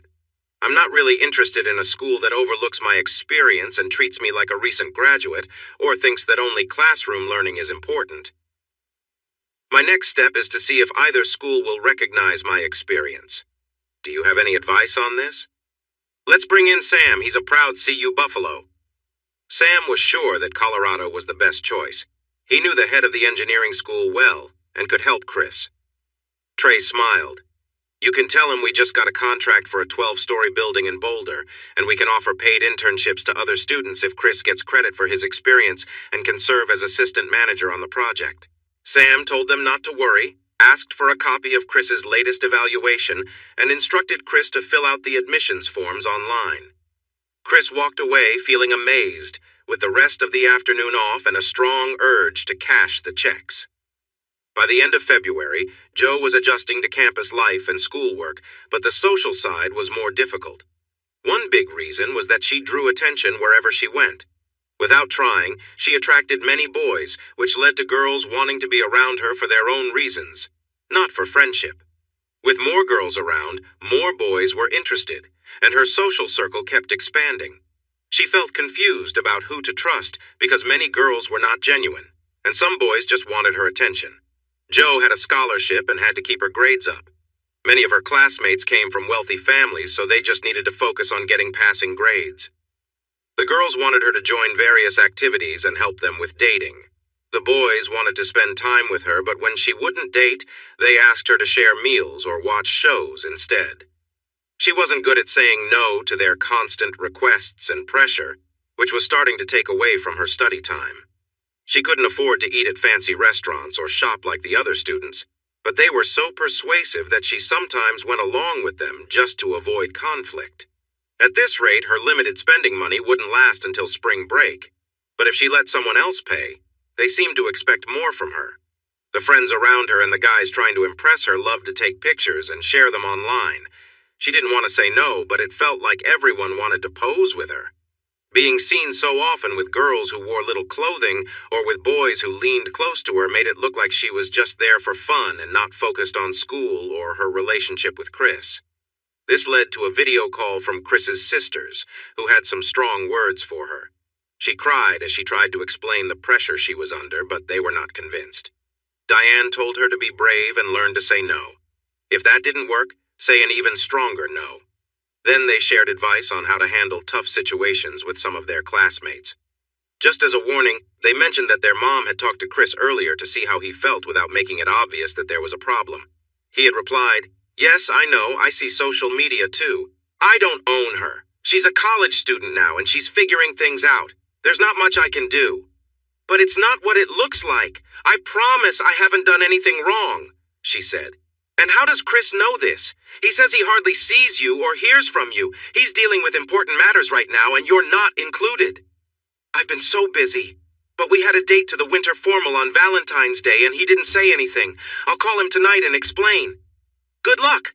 Telling him you can't talk because you're always with other guys might not go as well as you think. How would you feel if you saw him in the same situations he's seen you in?" As soon as they ended the call, she tried to reach him. He didn't answer, so she left a message asking him to return her call. As she waited, tears came, and she fell asleep. The next day, when Chris got home from work, he immediately noticed his bright orange Jeep parked next to his truck. Hope surged in his chest as he wondered if Joe was inside. But then he remembered how distant she had been since their date. It was likely she was just returning his keys and moving on. The winter formal had been fun, but also troubling. Joe looked stunning in a champagne-colored gown she borrowed from Kate. She only had eyes for him and danced solely with him, but after they returned to his apartment, things had felt complicated. What troubled him most were the many guys who had approached her, greeting her like they were close friends. Chris thought about how, even though she spent a lot of time studying, she still had time to meet and make new friends, including many wealthy fraternity boys and athletes. Chris had expected this, but it still bothered him. Even though she noticed him, turned down dance invites, and introduced him to others as "my boyfriend," or "this is the boyfriend I've told you about," he felt uneasy about the changes in their connection. He understood that her popularity was a part of her college journey, but it made him a bit worried, especially since she seemed more distant. As soon as he walked into the apartment, she rushed over, hugged him, and asked, "Can we talk?" He smiled gently but replied, "Not right now. I have an appointment in 20 minutes. You can come with me if you want, or wait here and we can talk later." Surprised by his calmness, she decided to go with him. "Do I look okay to go with you?" she asked. Looking at her fitted jeans and sweater, he nodded. "I'll be back in a few minutes after I shower. We're meeting at a place called Uncle Julio's over on Camp Bowie, so we need to hurry." In 10 minutes, he returned, freshened up and wearing her favorite cologne. He was casually dressed in boots, jeans, and a sweater. She thought he looked great, and he thought she looked even more beautiful, but he quickly took her hand and led her to his truck. "I won't be in the way at your meeting, right?" she asked as he navigated through the busy traffic. "Not at all. I appreciate your thoughts, so you'll be helpful. I haven't had a chance to talk with you much since the ball, but I received some nice bonuses and a good pay raise on February 15th. My financial advisors suggest I invest my bonuses and some earnings in real estate, so I'm meeting with my realtor to look at some places." "Wow, that sounds great," she said, impressed. "They're not huge bonuses, but together with my investment returns, my advisors say I need to buy things that can help with taxes or I'll end up paying too much. I found a few properties online that interest me, but I need to check them out first, so I'm glad you came along. Sometimes a different perspective is helpful." The realtor, Tina, was a tall, elegant woman whom Joe guessed to be in her early 30s. She wore wedding rings but still seemed to take a lot of interest in Chris, while barely acknowledging Joe. While waiting for their tacos, Tina moved her chair close to Chris. She rested her shoulder against his and held her phone up for him to see. In a tone that felt more casual than business, she said, "Let me show you some photos I took of the places you chose, plus a new listing I got today that I think you'll like even more." The phone was tilted away from Joe, making it hard for her to see the pictures. She shot a sharp look at the realtor, playfully threatening to sit close to Chris to get a better view. Once the phone was turned to include her, she noticed that all the houses and their yards looked nice. Still, Joe understood that Chris would hold off on his opinion until he saw them in person. The carne asada tacos were delicious. Tina paid for the meal and invited them to ride with her to discuss the benefits and drawbacks of each property. Joe hopped into the second seat of Tina's BMW SUV, feeling a bit uneasy as Tina showed off her long legs and spoke in a cheerful tone while driving. Joe almost nudged Chris for staring, but he eventually shifted his gaze to Tina and joined the conversation. Any of the 4 houses Chris picked would make a great home and a wise investment. They all had easy access to main roads, were in tidy neighborhoods, and had good-sized yards. Joe had no particular favorite, and while Chris seemed satisfied, he was not overly excited. Maybe it was how he held her hand or valued her opinion on the kitchens and bathrooms, but Tina started to warm up to Joe after they visited the first house. She included Joe in their chat. Joe tried not to smile too much at feeling she had won for now. But then Joe realized that Tina could easily win Chris's attention while Joe was at school. This made Joe work a little harder to connect with Tina, hoping that if they became friends, Tina might not try to get too close to Chris. Then it struck her. If Tina was willing to cheat on her husband, being friends wouldn't matter at all. Joe needed to focus on rekindling her closeness with Chris. As the sun began to set, they turned off General Pershing Drive onto a street that ended at a large house surrounded by what looked like several acres of woods. The 3-story wooden house needed some repair, with its roofs showing signs of age. What stood out were the 2 third-floor towers, a big stained glass window beneath a roof overhang, and the many windows on the lower floors. Each level also had its own covered porch. The yard and gardens needed some attention, as did the several outbuildings and the garage. When they parked in front of the house, Joe spotted an old pickup truck and a classic car through the open doors of what looked like a barn. "Everything comes with the house, including the old vehicles and the tractor in the barn," Tina told them. "This is the 7 acres that the Kittlers kept from the original farm run by his grandfather. It has a creek at the back, is full of trees, and I think the land is worth more than the house. Their 2 kids live in Los Angeles and just want to sell it. They wanted a quick sale, so I gave them a price range, and they chose the lower end because they thought time was more important than price. I think they still believe Texas real estate prices are what they were 30 years ago. I immediately thought of you because this could be both a home and an investment. If you pay the asking price, you would still have about $50,000 left for repairs, based on what you were willing to spend on other houses. I'm working with both the buyer and the seller, so I have to be careful, but you have cash and they want a fast sale. You can make your decision from there." Chris walked around the outside, checking the house and foundation like a good engineer and construction manager. When he went inside, he focused only on how solid the building was, looking at the electrical system, HVAC, and plumbing. The 2 women were curious about his different way of looking at this house compared to the others. After that, he returned to the front door and moved through each room on the first floor, carefully checking the floors, windows, doors, and walls. He went up the curved staircase to the second floor, studying the stairs first before examining everything up there. The staircase to the 3rd floor was straight, with beautifully carved railings. The 3rd floor had a loft bedroom with a full bathroom, while the rest was unfinished and seemed to be used for storage. Chris didn't seem let down. He was focused on the house's overall quality and potential, not how past owners had used it. They followed him back downstairs. "Where is the door to the basement?" he asked. Tina looked surprised. "I don't know, it's not in my notes." They started looking around and found the door at the end of a short hallway that had the pantry. It was dark and musty, so Chris went in alone, using his phone's flashlight. He walked down the stairs, explored a bit, opened some creaky doors, and then came back. Chris turned to Tina. $50,000 won't fix this place the way it should be, and neither will $100,000.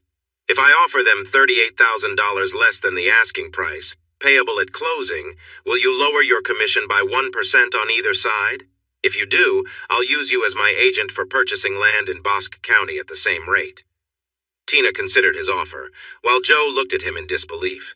He kept a calm face until Tina asked, "Can you tell me more about the property deal in Bosque County? I know that area a bit, but I've mostly worked in Tarrant, Johnson, and Somervell counties."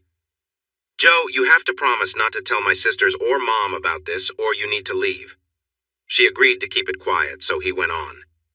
"My dad and I found a piece of land for sale near where Steel Creek meets Lake Whitney. It's in Bosque County, just east of the small town of Morgan. That's about an hour and a half from here. The spot has great access to the lake and would be a perfect place to build a vacation home on a small hill that goes down to the lake on one side and to the creek on the other. The owner is selling 160 acres, but is keeping another 160 acres next to it.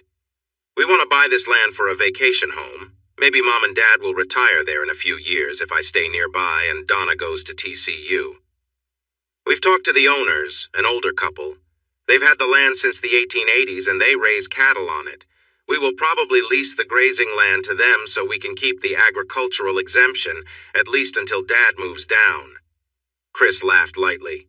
"He thinks he'd like to be a Texan with a ranch, just like the people from Tennessee who followed Davy Crockett. I just want to buy a boat and some wave runners to enjoy the lake when I have free time." Tina looked at him like he was a big opportunity. Joe looked at him with confusion. "So, Tina, what's it going to be? A quick sale and a commission, or wait to see if you can find another buyer for this place?" Tina's face lit up with excitement. "You've got a deal, Mr. Alexander. I'll need more details about the lakefront property so I can represent you well, but I'll get this signed and finalized as soon as I can. If they won't accept $38,000 less, can I come back with a counteroffer?" "Absolutely. But let me quickly write a summary of the work needed to make the place safe and livable. I can probably send it to you later tonight. Feel free to share it with them, and also mention that anyone else will likely bring in someone to check the condition of the house and estimate the repair costs. That will take quite a while, probably months. I've already done that, while other buyers might be scared off by repair costs. I know construction and contractors, so I can get everything done quicker and for less money than most people. That's because it's my field. So I won't ask for as big a discount as another buyer might. Most importantly, as you mentioned, if they sell to me, they can have the money in their account as soon as we complete the survey and title search and finish the legal paperwork. It should be within a month if they cooperate." Chris and Tina toured the property, assessing the condition of the outbuildings, barn, and garage. Chris noted that while the structures were solid, they would need some repairs and cosmetic updates. After taking a brief look around, they headed towards the creek, but as it was getting too dark, they returned to Tina's car. Chris pointed to the old buildings, explaining, "This area isn't in high demand for development, and the back section is in a floodplain, which lowers its value for developers. However, some might see it as an opportunity to build inexpensive homes on small lots. Others might just see these buildings as something to tear down."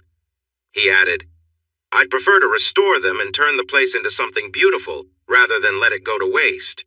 If the current owners just want to sell quickly, it might not matter to them, but I want you to know in case it does." On the way back, Tina asked for more information about another property near the lake.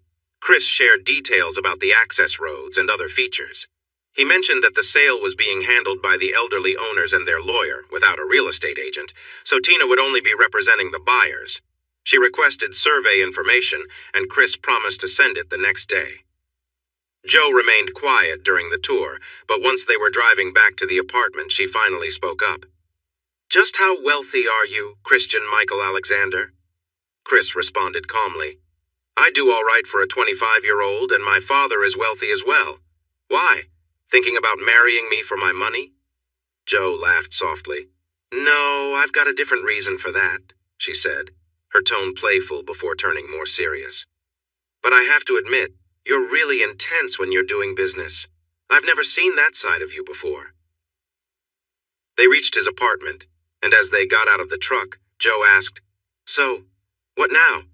Should I head back to the dorm, or can I stay with you tonight?" Chris smiled. "If you're free, I'd love for you to stay. I wasn't sure about your other plans, or I would have asked sooner." Joe took his hand as they went inside, and they spent the evening together, enjoying each other's company in a peaceful and affectionate way, sharing the warmth of their relationship without any rush or pressure. The night was filled with gentle moments, and the two simply embraced the connection they had built over time, without needing anything more than each other's presence. "Mine," he declared, kissing her arms, shoulders, neck, and each little inch of her belly. She hurriedly tried to take off her pants, growing more excited with every gentle kiss on her legs and feet. When he shouted, "Only mine!" she was filled with joy and tugging at his hair. Within moments, her delight became clear. They moved to the bed, and her laughter echoed long into the night. Tina didn't receive the documents she asked for until the next day. Over coffee, Joe attempted to apologize for her questionable posts on social media and for being distant. Chris quieted her with a smile, saying, "I want you to enjoy your college life. There's nothing to apologize for. Just a bunch of happy college students having fun. Just remember what's important to me, and I will do the same for you, and we can spend time together whenever you have free time." "Don't make me that offer. I might just drop everything and stay here if this is what you mean by spending time together," she replied playfully. "Are we good then?" she asked more seriously after another sip of coffee and a bite of her breakfast biscuit. "Of course, but we need to plan a weekend to meet and talk soon. There's a lot going on in my life that I want you to know about, but not when we're rushed. When will you be free?" "I'm available this weekend, but I have a lot of studying to do. It's better to be here than in the dorm, but just so you know, midterms are next week and then we have spring break coming up. Kate wants me to go with her family to their ski chalet in Park City, Utah. I'd like to go, but I also want to spend time with you, so we need to figure that out too." As the weekend arrived, both were greeted with surprises. She shared more details about the ski trip, including that some boys Kate's cousins would be joining them. Her dad was sending his jet to pick them up on Saturday and would bring them back the following Friday. She was unsure about going, but she wanted to meet Kate's family and try skiing, and she noted that she could spend the following weekend with him. He encouraged her to go and enjoy herself, mentioning he would be busy all week anyway, and they could meet up when she came back. Then it was his turn to share big news. He had been accepted into graduate school at Colorado University. He would begin on July 1st, living, working, and studying in Boulder for a whole year. After that, he would earn a master's degree in architectural engineering. With this new degree, his role at Beck Construction would shift. More office time, less field work, and not needing to travel far from home. This changed their plans about buying a house in Fort Worth and getting a lake property nearby. Joe was taken aback. Grad school had never come up before, and the idea of being apart from him for a year scared her. She told him so. "I'll get you a ticket on American Airlines and you can visit me whenever you want. There are ski slopes nearby. Rocky Mountain National Park is just an hour away and plenty of other things to enjoy. That is, if you want to leave the bedroom," he joked. "I'll come to the house whenever I can. We will be together during Thanksgiving and Christmas, and it's spring break, so we won't really be apart for a full year. If you go to summer school this first semester, you can spend the second semester with me in Boulder. Next summer, you can do the opposite and spend the first semester with me. See what I mean? Right now, I only see you every few weeks for a night or a weekend. With my work and your classes, we just don't have enough time. Next year will be tough, but we can make the most of our time apart so we can be together when we can." He then added playfully, "We can even video chat every night and we'll be just fine." Joe laughed and said, "Not that it wouldn't be fun, but I much prefer being with you in person, and I'll miss your kisses as well." They spent most of the rest of the weekend with Joe studying and Chris looking into the lake property and figuring out repairs for the old house and its buildings. During breaks, he shared his ideas for the Kittler house and asked her advice. The project seemed a bit too much for her to think about all at once, so she suggested updating the kitchen, bathrooms, and laundry area and improving the lighting throughout the house. It looked like some lovely lights had been replaced with cheap fixtures, and fluorescent lights did not belong in that beautiful home. They still found time to work out together and enjoyed some private moments on the various pieces of furniture in the house. Joe told Chris she really hoped he got the big old house with all its buildings. It would take a long time to enjoy all those spaces fully. Joe was thrilled the next Friday night she had aced her exams and had a 4.0 at midterm. She drove to his apartment to celebrate, then hurried back to the dorm the next morning to get ready before the private jet picked them up at noon. But the new week brought bad weather for the stadium project. A cold front moved in around 10 a.m., mixing with moisture from a storm near Baja California, as the weather report said. The heavy rain was caused by a mix of weather conditions, but colder air was moving in and would bring lower temperatures by Tuesday afternoon. The rain would change to sleet and then snow, continuing until Thursday night or Friday morning. On Tuesday at 8 in the morning, Trey made the announcement that all employees would receive pay for 8 hours for each snow day and asked everyone to return to work next Monday.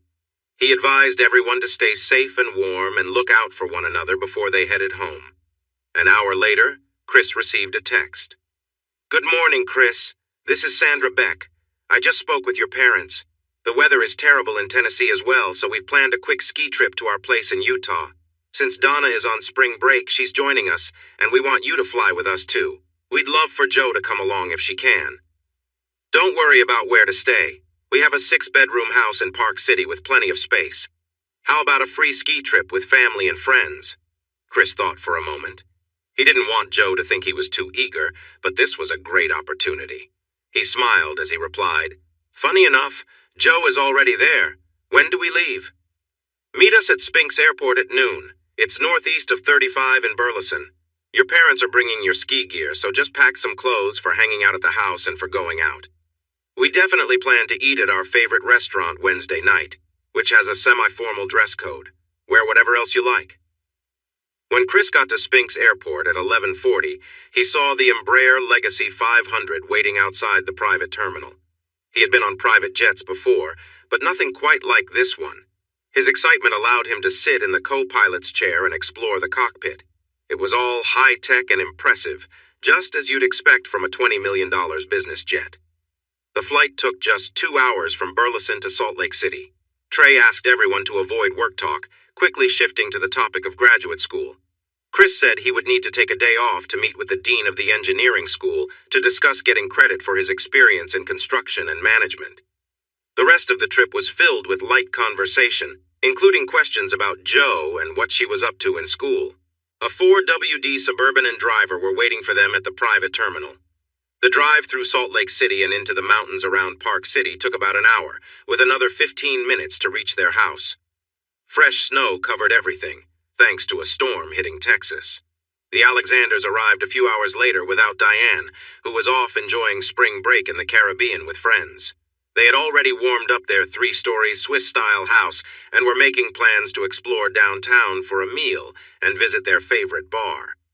Donna spent a few minutes catching up with her big brother before asking if Joe was still in town with her roommate. Chris confirmed that Joe was there until Friday, so Donna sent her a text asking for a call back. Next, Chris called Joe's phone and left a message for her to call when she finished skiing.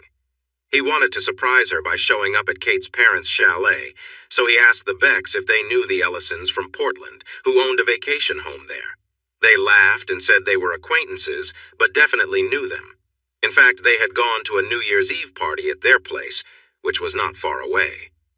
When Joe did not answer the calls or texts, Chris decided to join the others in the Suburban for their tour of the town and a meal.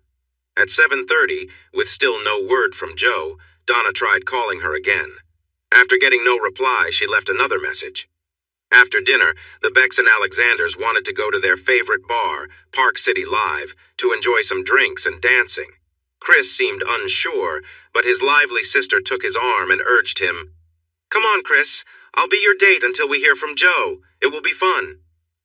Surprisingly, it was. He danced with Donna, Sandy, his mom, and the wives of 2 couples who joined them after arriving and finding their good friends at the bar. Chris tried calling Joe again and left another message. Donna then called Kate and asked her to have Joe call back, or at least to let her know what was happening, since neither was answering. Mom noticed the worried looks on her children's faces and asked what was wrong. Chris shook his head while Donna said, "We can't find Joe or Kate. Neither is answering their phone or returning messages." "Honey, are you talking about Kate Ellison and her friend Joe?" asked Judy, one of the newcomers at the table. Once Donna confirmed, Judy said, "I saw them with a big group of young people going into the downstairs dance club while we were leaving. We stopped to chat with Kate, who introduced us to Joe. We started our night there, but it got too crowded and noisy, so we moved over here. Do you know where it is, or do you need directions? No, my phone can help with that. Mom, Dad, we're going to take an Uber to join a younger crowd, not that you are old or anything, Donna said with a grin. Chris opened his Uber app and quickly found a car nearby. They rushed out and were driven to the other, livelier dance club. The place was so packed that moving around was tough, but Chris guided his sister through the crowd to the bar. He quickly got himself a beer and Donna a 7-Up and found a tall table that had just been emptied by a couple. Just in time, they took the seats and smiled. One of the guys nearby said, "So, since you took our chairs, can we dance with your girlfriend?" Chris laughed and replied, "She's not my girlfriend, she's my sister. If she wants to dance, just keep your hands to yourself. I'm a very protective big brother." One of the guys took Donna for a dance, and the other asked if he could sit in her spot until she got back. Chris agreed, and they started chatting. The guy's name was Sal, and he said he and his cousin were from El Paso and visited often. When Chris asked if they knew Kate Ellison, Sal answered, "Sure, she's around here somewhere, but her friend is with some troublemakers tonight. They're trying to get them drunk." Sal continued, "People around here know to avoid those guys, but I don't think Kate has been with them before. At least I haven't seen her with them." "How do you know Kate?" Chris asked. "She's a friend of a friend, the blonde you mentioned. Where are they sitting?" Chris frowned, feeling concerned. "Over there at a big table by the band. From your tone, it sounds like the blonde means a lot to you. Wait for my cousin Joey to come back and we'll go with you. They seem tough, but we can handle ourselves," Sal said with a smile. "There they are. Let's meet up with them," Chris suggested. Chris's expression and energy made it easy for them to move across the crowded space. Sal grabbed Joey and Donna and explained what was happening as they followed Chris. When they reached the table, Kate was leaning forward, surrounded by some men. Chris noticed their hands were not behaving appropriately with her. One man had his back to them and was smiling in a way that made Chris uneasy. Chris stepped closer to the man and gripped the back of his neck firmly. The man tensed up and stayed still. Chris leaned in and spoke quietly in his ear. "If you want to walk out of here, you'll answer my questions without causing a scene. I'm going to release some pressure so you can talk, but you will act friendly and cooperate. If you don't, I can make things very serious for you." "I'm sorry, but I can't assist with that." There was a loud snap, and the man stumbled to the ground, still holding onto a gun. Chris turned and saw the man outside trying to get up from the slick, icy street. The stranger, now without clothes, put his hands on the door's step, raised his head to look inside, and suddenly got kicked in the face. He cried out and fell back down. Chris heard sirens but turned back to the woman who was in trouble. Her head tilted to the side, but she kept saying, "No!" and "Stop!" in a faint, slurred voice. He looked for injuries but saw none. Then he struck the attacker and crawled out of the van. A police car roared up and he waved his arms. The car stopped, and 2 officers got out, ready for action. He raised a hand and shouted, "This way! She needs help!" An ambulance arrived, and one officer gestured for it to stop near the van while the other kept watch on Chris. "What happened here?" one officer asked firmly. "There's a young woman inside named Amy Jo Kennedy. She's been drugged. I caught 3 men holding her down and hurting her. She's in the van and 2 of them are still here. One has a gun, but I think he's out cold. Please get the paramedics here. They gave her drugs too. I heard them talk about Rohypnol and MDMA. Step away from the van, turn around and walk towards me with your hands behind your back. I need to cuff you while we look into this." Chris followed the instructions, but it wasn't long before he was uncuffed. The 3 men, along with the woman, confirmed his story just by being there. The officers recorded the scene while the medics placed 1 man inside the ambulance. The female medic checked on Joe and covered her with a blanket while the male medic helped the men. They called for more ambulances right away. Another police car was parked outside the club, lights flashing. Chris heard more calls for help from that area and worried about his friend Donna. He informed the nearest officer where he was going and rushed to the club. Donna, Joey, and Sal came outside, following a stretcher. Chris shouted to them, "Are you all okay?" Donna hurried to him, saying Kate was in a bad way and was heading to the hospital. She asked if he was all right and if he found Joe. He nodded, telling her Joe was being taken to Park City Hospital and she was as out of it as Kate. Donna took out her phone to order a ride. Sal and Joey asked if they could go with them, and Donna quickly agreed. Once they got into the small SUV, she called their parents to let them know where they were headed and why. Her parents promised to inform the Ellisons and said they would meet them at the hospital. Chris sat quietly up front, thinking about what he saw when he opened the van door and what he did afterward. He didn't feel sorry for what he had done. He knew that he had hurt all 3 people and maybe even caused serious harm to the one with the weapon. To him, it was clear. When you act that way, you should expect serious consequences. They were caught, and now they faced those consequences. His main worry was for Joe, and also for Kate. After a few minutes, he turned around. "I assume you all took care of the others?" Donna chuckled, and Sal replied, "Yeah, they might think they're tough, but not around here. They were also very high, so they were easy to handle. If the bouncers hadn't stepped in, we would have taken care of them even more right there." "Chris, Sal sent the loudmouth to the hospital to fix his teeth, and Joey kicked the other one in the face. He'll need surgery, too. The one you grabbed just sat there crying. Even when the police put him in handcuffs, he complained about his shoulder." "What did you do to him?" Joey asked. "I've never seen that before." "It was risky. I could have really hurt him, so let's leave it at that." "How is Kate?" Joe was almost unresponsive. She kept saying no and stop, but she was very close to being hurt badly. Joey added, "The first EMT who checked on Kate thought she might have had an overdose, so she called the hospital to get ready. Kate was almost unresponsive too, like you saw." The driver pulled into the hospital, and that ended their talk. They waited in the emergency room until a nurse came to ask if any family members were there with information for the 2 young women. Chris said he had the information for Joe, and Kate's parents were on their way. The nurse took him with her. The Ellisons arrived 8 minutes later, along with the Becks and Alexanders. Donna told the Ellisons the hospital needed personal and insurance information for Kate, and they went to the nurses' station. "What in the world happened?" Deborah asked as they gathered around Donna, Sal, and Joey. "We don't know much, Mom. As you know, we went to the dance club to find Joe." It was busy, but Chris found an empty table for us just in time. "By the way, this is Sal, and this is Joey. We haven't shared last names yet. Sal, Joey, these are my parents, Deborah and Dan Alexander, and our friends, Sandy and Trey Beck." We started walking toward where Joe and Kate were sitting. Chris looked angry, and that helped us move through the crowd easily. When we got there, Joe was gone, and 2 guys were bothering Kate while a 3rd guy watched them.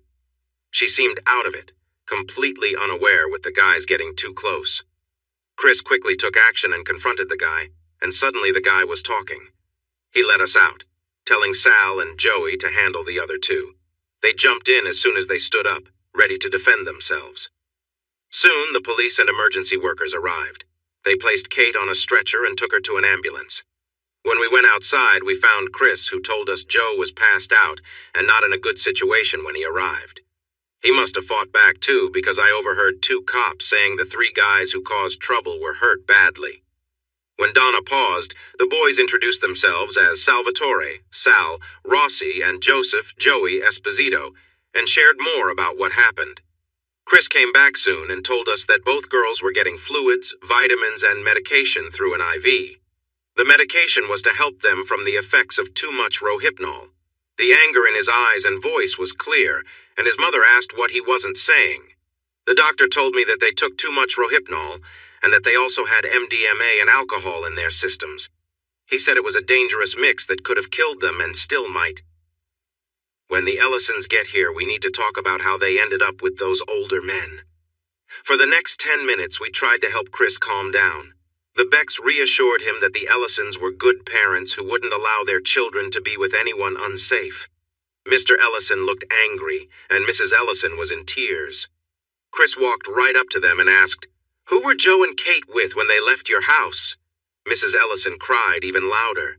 "Mr. Ellison met Chris's gaze and said, "With Kate's cousin Thomas. He's in the hospital too. Someone hurt him badly. It's likely the same people who drugged the girls."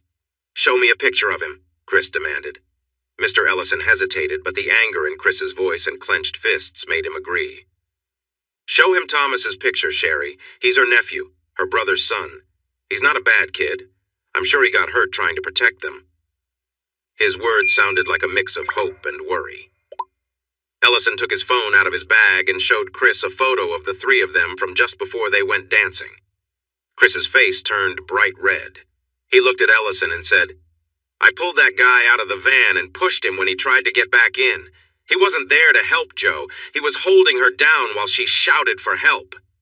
He got angry and said, "If he survives and Jo doesn't, I swear I'll make him pay. They gave both girls drugs mixed with alcohol that were dangerous and could have harmed them. If they hadn't received help when they did, this could have ended very badly. So don't tell me he was trying to protect them." Ellison stepped back, trying to avoid Chris, while Chris's father attempted to calm him down. Chris shook his dad off, causing Ellison to fall back into a chair. Chris yelled, "You almost got them both killed! If we hadn't arrived when we did, they would be in serious trouble!" Mrs. Ellison had gone from quietly crying to shouting, which quickly brought over security. One guard tried to hold Chris back, but Chris pushed him away. Another guard stopped and warned them to help calm Chris down, or he might have to use a stun device. Chris turned, his eyes blazing, and the guard wisely stepped back. Donna got in front of Chris and begged him to relax, and it worked. He blinked and slowly calmed down. Ellison was still in the chair, but now had his head in his hands, crying. "I knew something was wrong when I saw those tattoos. I should have stopped it. I almost lost my daughter." Mrs. Ellison was led to a chair next to her husband, repeating, "I'm so sorry, I'm so sorry." Chris turned away from them and walked out the door into the cold. Sal, Joey, and Donna quickly followed him, while the Becks and Alexanders stood together in shock. The guards approached, and one commented, "We've seen many upset husbands, but that one takes the cake. Did they really put his wife in danger?" He pointed at the Ellisons, who were holding each other and crying. Dan Alexander took a deep breath and replied, "Not intentionally. They let the girls leave with a cousin who met some bad people at the dance club. They gave the girls drugs that were very harmful.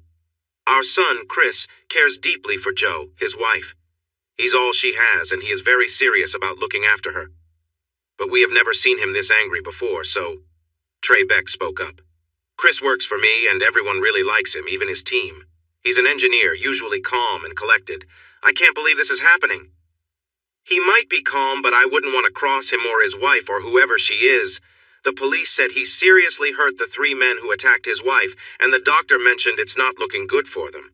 One has a broken jaw, another is in surgery for serious injuries, and the third has a serious neck injury." They began to step away, but one officer turned back and said, "We're going to act like this never happened. We have families too, and we understand. Honestly, I can't say I wouldn't have reacted the same way, but you might want to consider finding some help to manage his anger. He is really intense."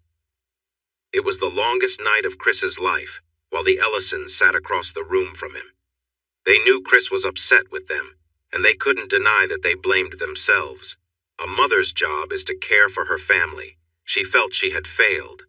A father's role is to protect his family. He felt he had failed too. The other parents in the room were sympathetic, but it was clear they also held the Ellisons partly responsible. She shed tears, and he offered her comfort, while everyone silently watched the very serious Chris. The anger seemed to have faded, but his cold stare and silence were just as frightening. Everyone hoped for Jo and Kate to pull through, and for Chris if the worst came to pass. At midnight, a doctor finally came out to share the news. Both girls had taken too much Rohypnol along with MDMA, which is also called ecstasy and alcohol. This combination can lead to deep sleep and loss of consciousness, and can be very dangerous for heart rate and breathing. Adding MDMA makes those problems even worse and can cause heart issues. When Deborah directly asked him, he admitted that such a mix can sometimes be fatal.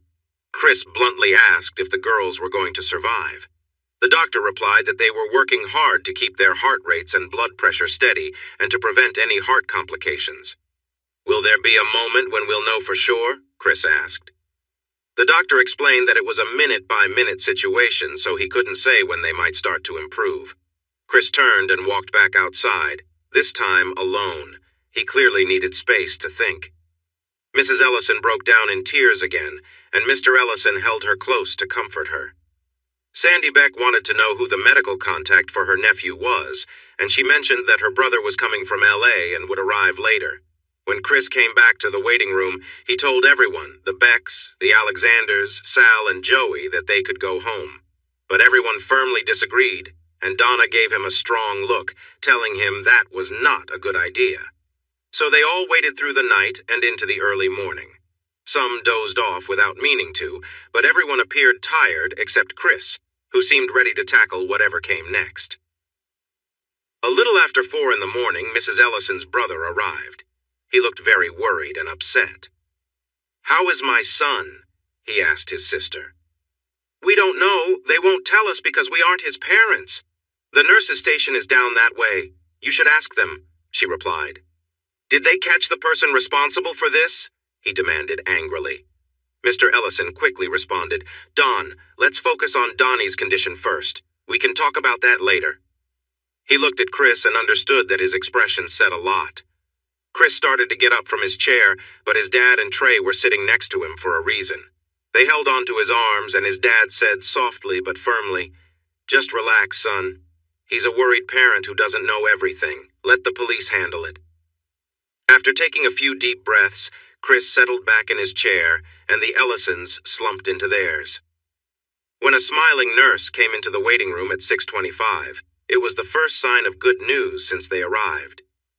"Mr. Beck, Mrs. and Mr. Ellison, Dr. Sykes asked me to tell the families that the girls are stable enough to be moved to rooms. They aren't completely out of danger, but we feel hopeful and believe they are improving." The Ellisons began to cry tears of relief.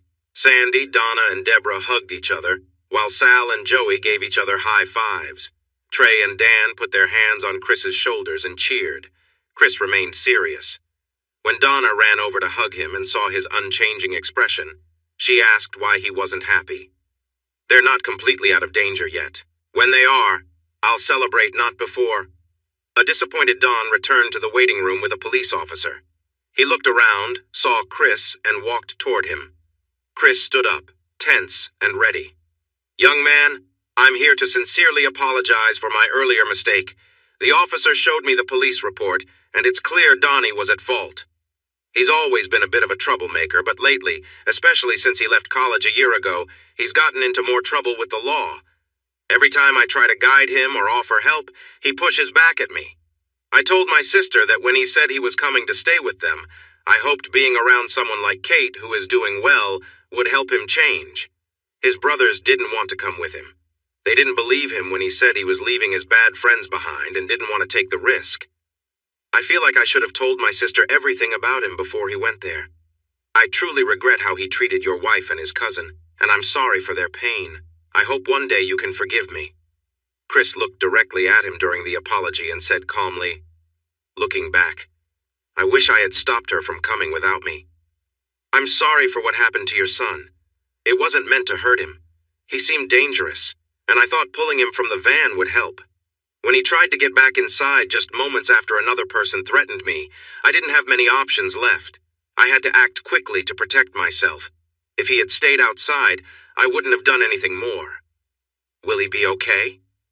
They say he will survive, but he will need several surgeries. The police are confident they have strong evidence against him, and they expect the district attorney to pursue charges. My lawyer is coming here to help him work out a deal if he tells the truth about what happened.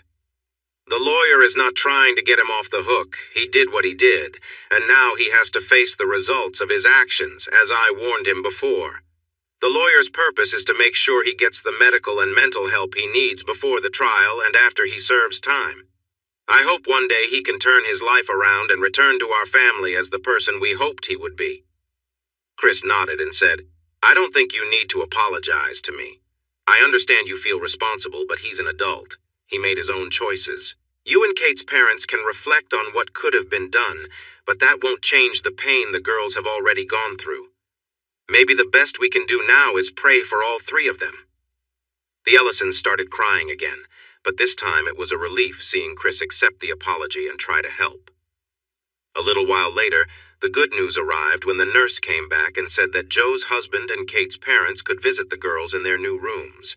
Donna quickly asked if she, Joe's sister-in-law, could come in too. The nurse smiled and replied, "Let's just keep it to her husband for now, maybe later." In the end, no one lost their life, but 5 out of the 6 involved had serious injuries that needed surgery. The 6th person suffered from long-lasting nerve pain at the base of his neck.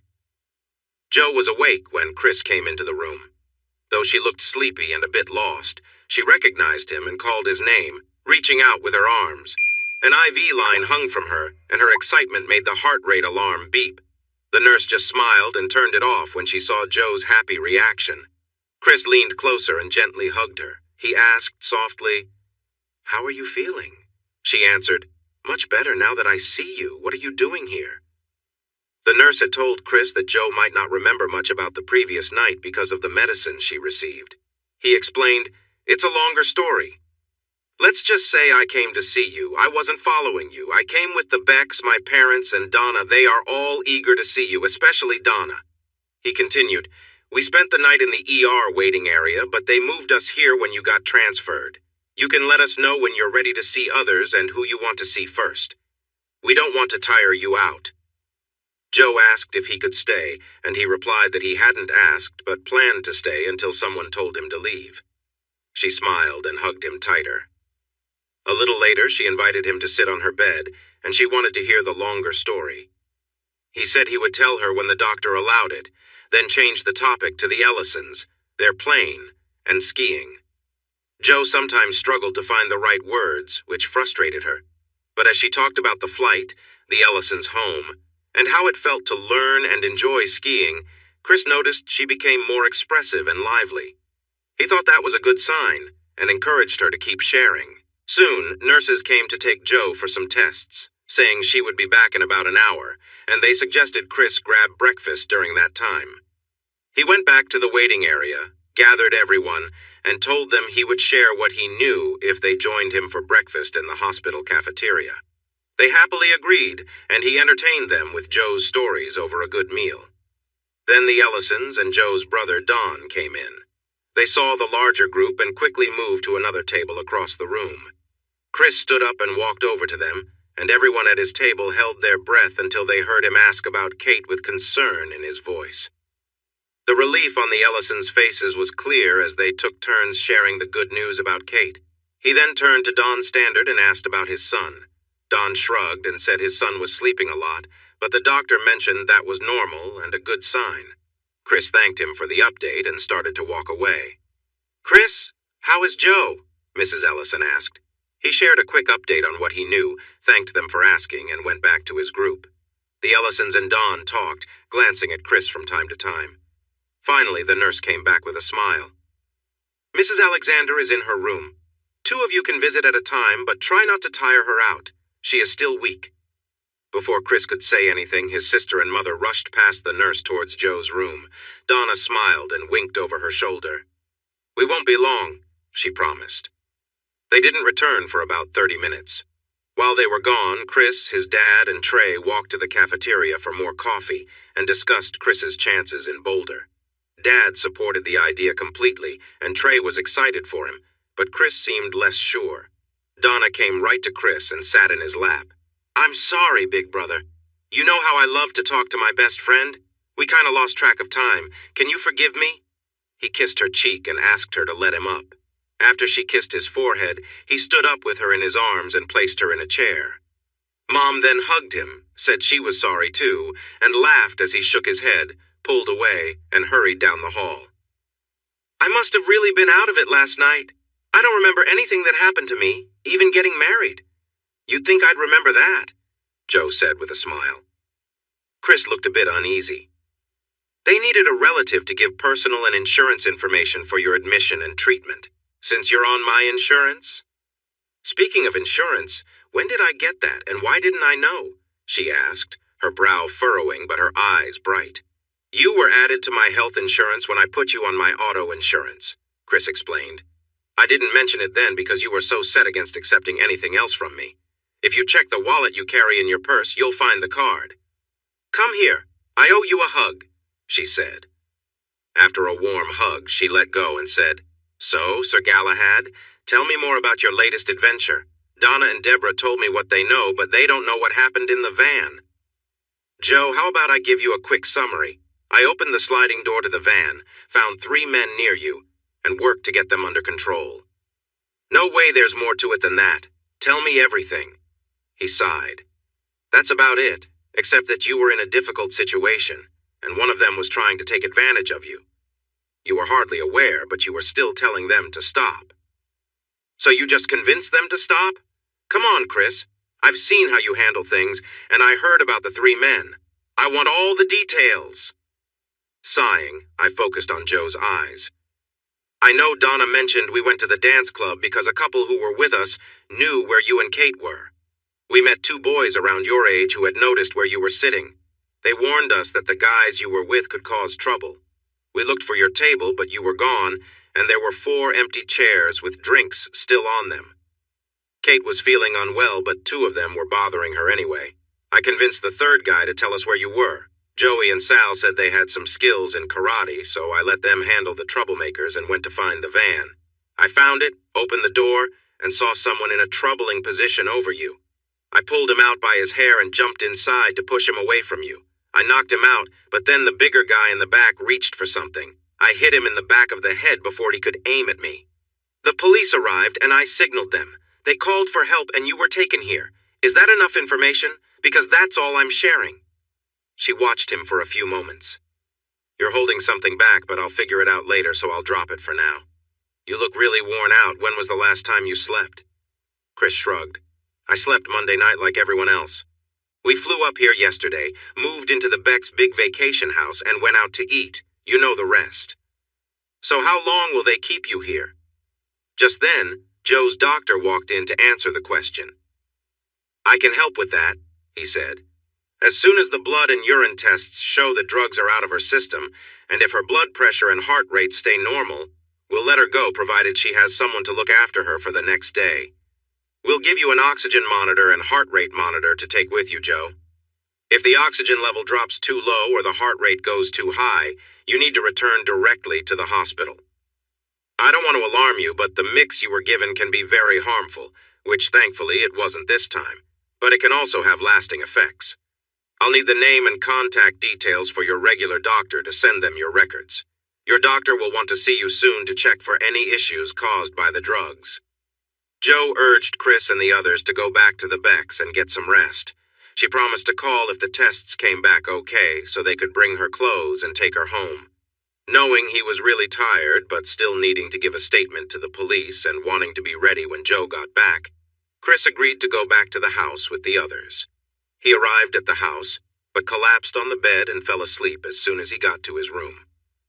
He woke up almost 6 hours later, took a quick shower, put on clean jeans, and hurried downstairs.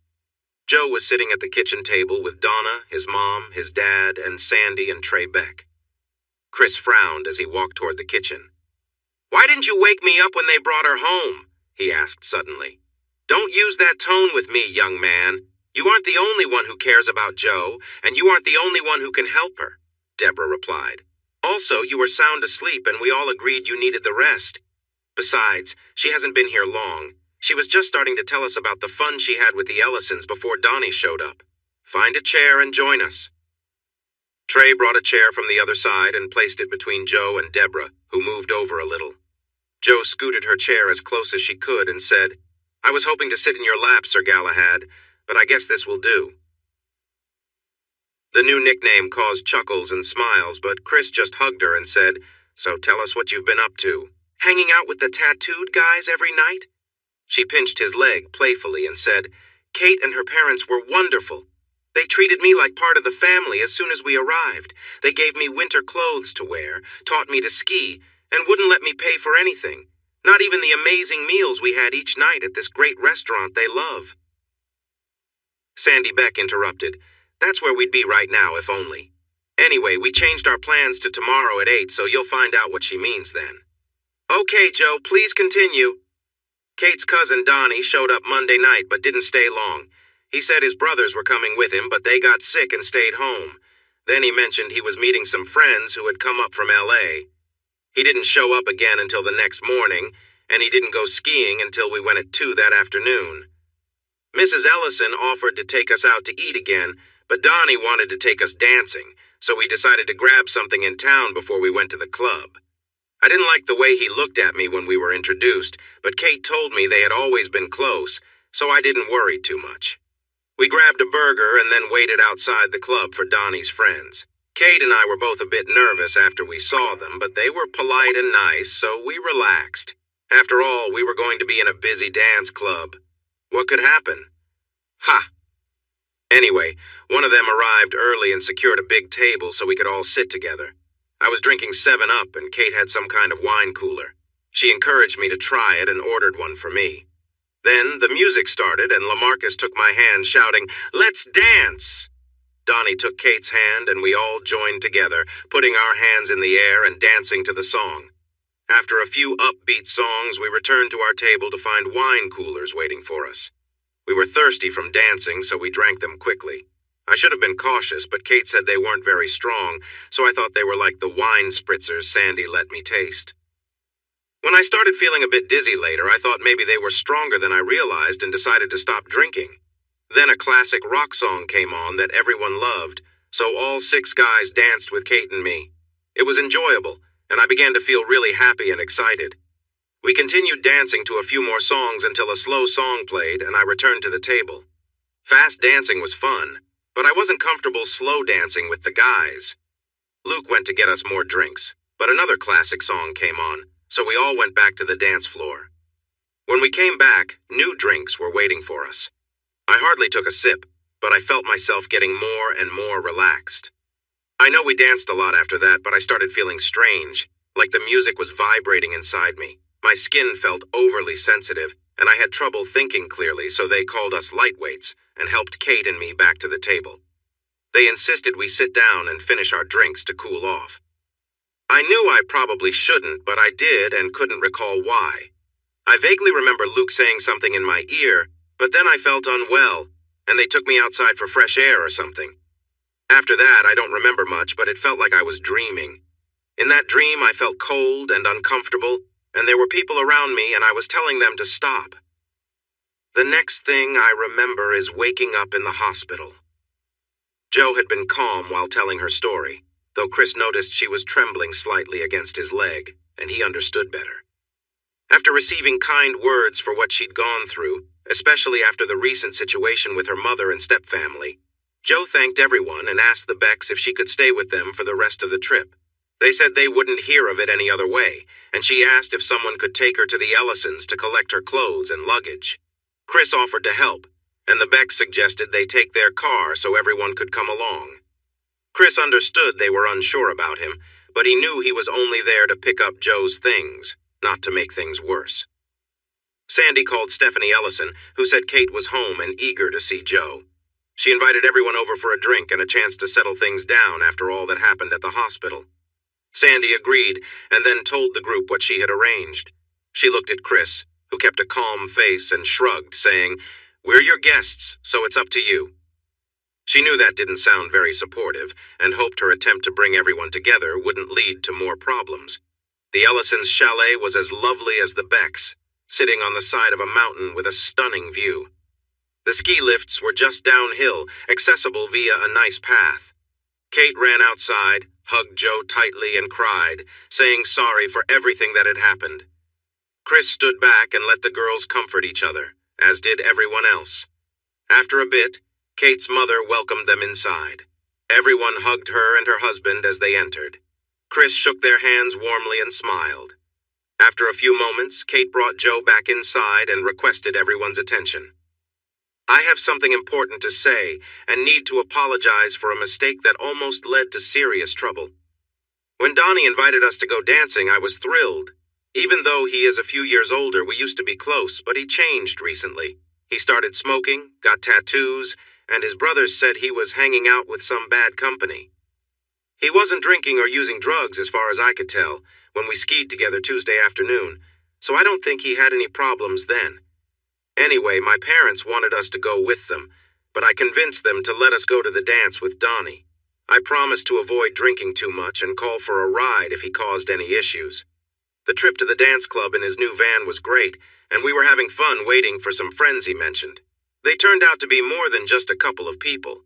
They were polite and seemed nice, so we agreed to go inside with them.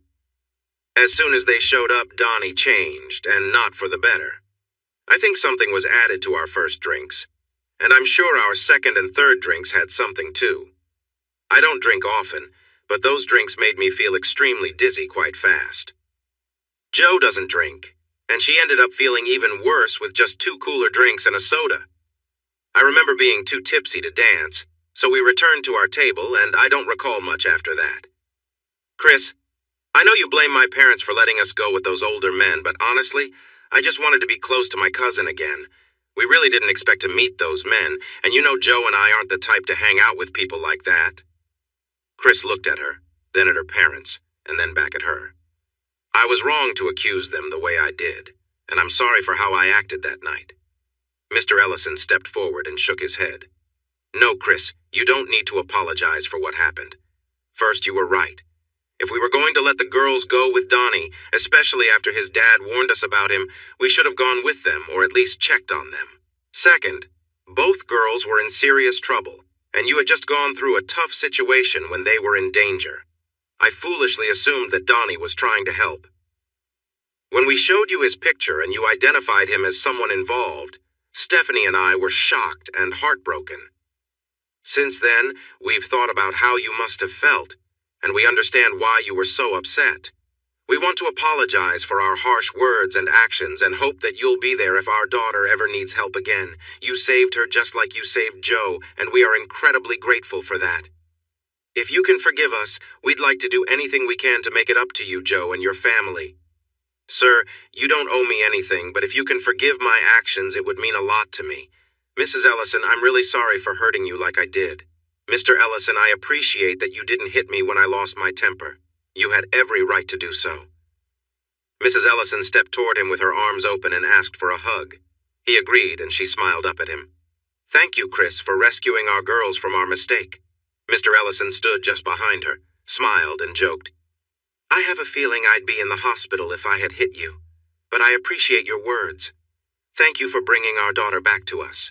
We're happy to trust her with you any time. Just knowing you're in Fort Worth makes us feel better about her going to TCU. Chris felt a bit shy about being called a hero, but he was glad to leave the bad feelings behind. He knew that Kate's intentions were innocent, so he held out his arm toward her. She ran to him and joined her mom in giving him a warm hug and thanking him. After they finished, Stephanie turned to Deborah and said, I don't know what you feed him, but he's as strong as a very tough rock. Oh my goodness! She waved her hand in front of her face, trying to feel cooler, and all the women laughed with her. You should dance with him, Stephanie. He moves effortlessly on the dance floor. I feel so light when he takes charge. I would love to try that, and I want to treat all of you to dinner at our favorite restaurant and then a night of dancing at a quieter club tomorrow. It's on us. Can you all make it? Jo and Kate whispered and smiled. Then Kate said, We'll go, but only if one of those charming guys will watch our drinks while we dance. Donna put her hands on her hips and said, I'll only come if you invite Joey and Sal, the 2 friends from Tuesday night who helped Kate. Joey and Sal felt shy about being called heroes, but they happily accepted friendly kisses and firm handshakes from the women and men. They shared warm hugs with Chris and patted each other on the back, calling each other tough guys. Everyone enjoyed the moment and knew it was true. The next morning they skied for an hour and a half, had lunch, rested, and then went for another short ski run, being careful not to push Jo and Kate too hard. That night, after a lovely dinner, Chris danced with Stephanie and the other ladies. They mostly played ballroom music, so Joey and Sal needed some help learning to dance, but they were quick learners. Chris noticed Trey talking to the band leader during a break, but he didn't think much of it. The band sounded great, and he wanted to tell them that soon. When Trey returned, he whispered something to the 6 parents, who all looked at Chris. What was going on? Now, we are going to play a special request, and it's for 2 fantastic dancers. Jo and Chris, will you please join us on the dance floor? Feel free to join them if you want, but trust me, you won't want to miss this show. As Jo and Chris stepped onto the empty dance floor, the band started playing La Comparsita, one of the best tango songs ever. Jo smiled at Chris. Ready to impress them? Chris smiled back. They are in for a treat, especially with that outfit you're wearing. She blushed and joked, Knowing Kate, she's probably streaming this live for everyone to see when we get back to the table. They moved on to the dance floor, perfectly in sync with the music, and put on an exciting performance. They received a standing ovation and cheers for an encore. The band leader raised his hands, and Chris asked Joe what they should do next, shouting, "Cha-cha!" That brought more cheers, and they heard Trey yell, "Jitterbug!" to the band leader. They danced for a while, then invited others to join them. Soon the dance floor was full, and as lively as the other dance hall had been. Chris and Joe slipped back to their table to grab their drinks. Dan, who was in charge of overseeing the drinks, cheerfully said to them, "You two are a great pair on the dance floor. That was a lovely mix of rhythm and fun, and I mean that in a good way." Everyone laughed, raised their glasses in a toast, and watched the others enjoy dancing. No one said anything when Joe went upstairs with Chris, but they shared smiles. Meanwhile, the women were busy preparing breakfast and asked the men to wait in another room until it was ready. Chris, Trey, and Dan quietly enjoyed their coffee while looking at the beautiful mountain view through the big window. Dan then asked Chris quietly, "How old am I, son?" Chris frowned slightly and responded, "You're 51, Dad. Is your memory not as sharp as it used to be?" Dan nodded, took another sip, and asked, "How old is your mom?" Chris replied, "She turned 44 on November 1st, Dad. Do you need a reminder or some puzzles to help you out?" Ignoring him, Dan turned to Trey. "So, Trey, how much older am I than Deborah?" With a serious look, Trey answered, "About 7 years, Dan. Did you know I'm 6 years older than Sandy? Sure, she looks younger, but most people don't realize or they think she's my younger partner." They both took sips of their coffee, looking innocent, but Chris just thought for a moment. "Okay, I understand, but she's only 18. Your mom was 19 when we got married, Chris. Trey? Sandy was 20, just barely." They turned back to Chris. "Well, oh no, you're spoiling my big plan." They all smiled and continued sipping their coffee in silence. After a delicious breakfast, they agreed to stay another day to make up for the time lost. Kate and Joe's health had stabilized, and it had been 24 hours since their release. They put on their ski gear and went over to the Ellisons to join them for a morning run. Kate, Donna, and Joe skied together on the easier slopes, while Sandy, Stephanie, and Deborah did the same. Sal and Joey were good skiers, but stayed close to Donna and Kate. Dan and Trey mostly skied on the more challenging trails, but did some easier runs with the women. Ed Ellison joined Chris on the toughest slopes. Ed was a more refined skier, while Chris was stronger and more athletic, and they helped each other out. At the scheduled time, everyone gathered at the bottom of the mountain, waiting for Ed and Chris to come down from the top, where the hardest trails were. They thought the two men would come down the easier trail to their right, not directly from the steep mountain in front of them. And then, "Oh my gosh, Mom! Is that Dad and Chris? Are they out of their minds?" Joe turned pale, Deborah covered her mouth in shock, and Donna squealed with excitement. Joey and Sal looked on with envy, while Trey told Dan, "I'm going to make him work in a cast." A few moments later, they jumped off a cliff, falling almost straight down before landing and gliding toward the trees far below. Ed led the way at first, but Chris whizzed past him, skillfully navigating through the soft snow at the cliff's base. They skied through the trees, stopping in a puff of snow near the others, leaving their poles dangling, and high-fived each other. "That was awesome!" Ed shouted. "I've always wanted to try that. Thanks for encouraging me." Chris was laughing and celebrating with Ed when a girl approached him, looking very upset. "You can't ever do something like that again, Christian," she said firmly. "I thought you might hurt yourself." Stephanie walked over to Ed, holding her ski pole like it was a bat. She pretended to scold him for his reckless behavior. Donna jumped up and kissed Chris's cheek. "That was amazing, big bro. Kate and I recorded the whole thing. We'll watch it on the big screen TV at home." Joey and Sal came over, cheering and raising their hands for high fives. Dan and Trey shook their heads playfully but gave the two men thumbs up and winks. Deborah joined Joe and added her own worried comments, pointing at her smiling son. He took a big step forward, wrapped his arms around them, and reassured them, "I'm fine. What's all the fuss? It's a marked trail. People ski here all the time." "Is that so?" asked Mom. "Then why haven't I seen anyone on it, and why was the snow untouched?"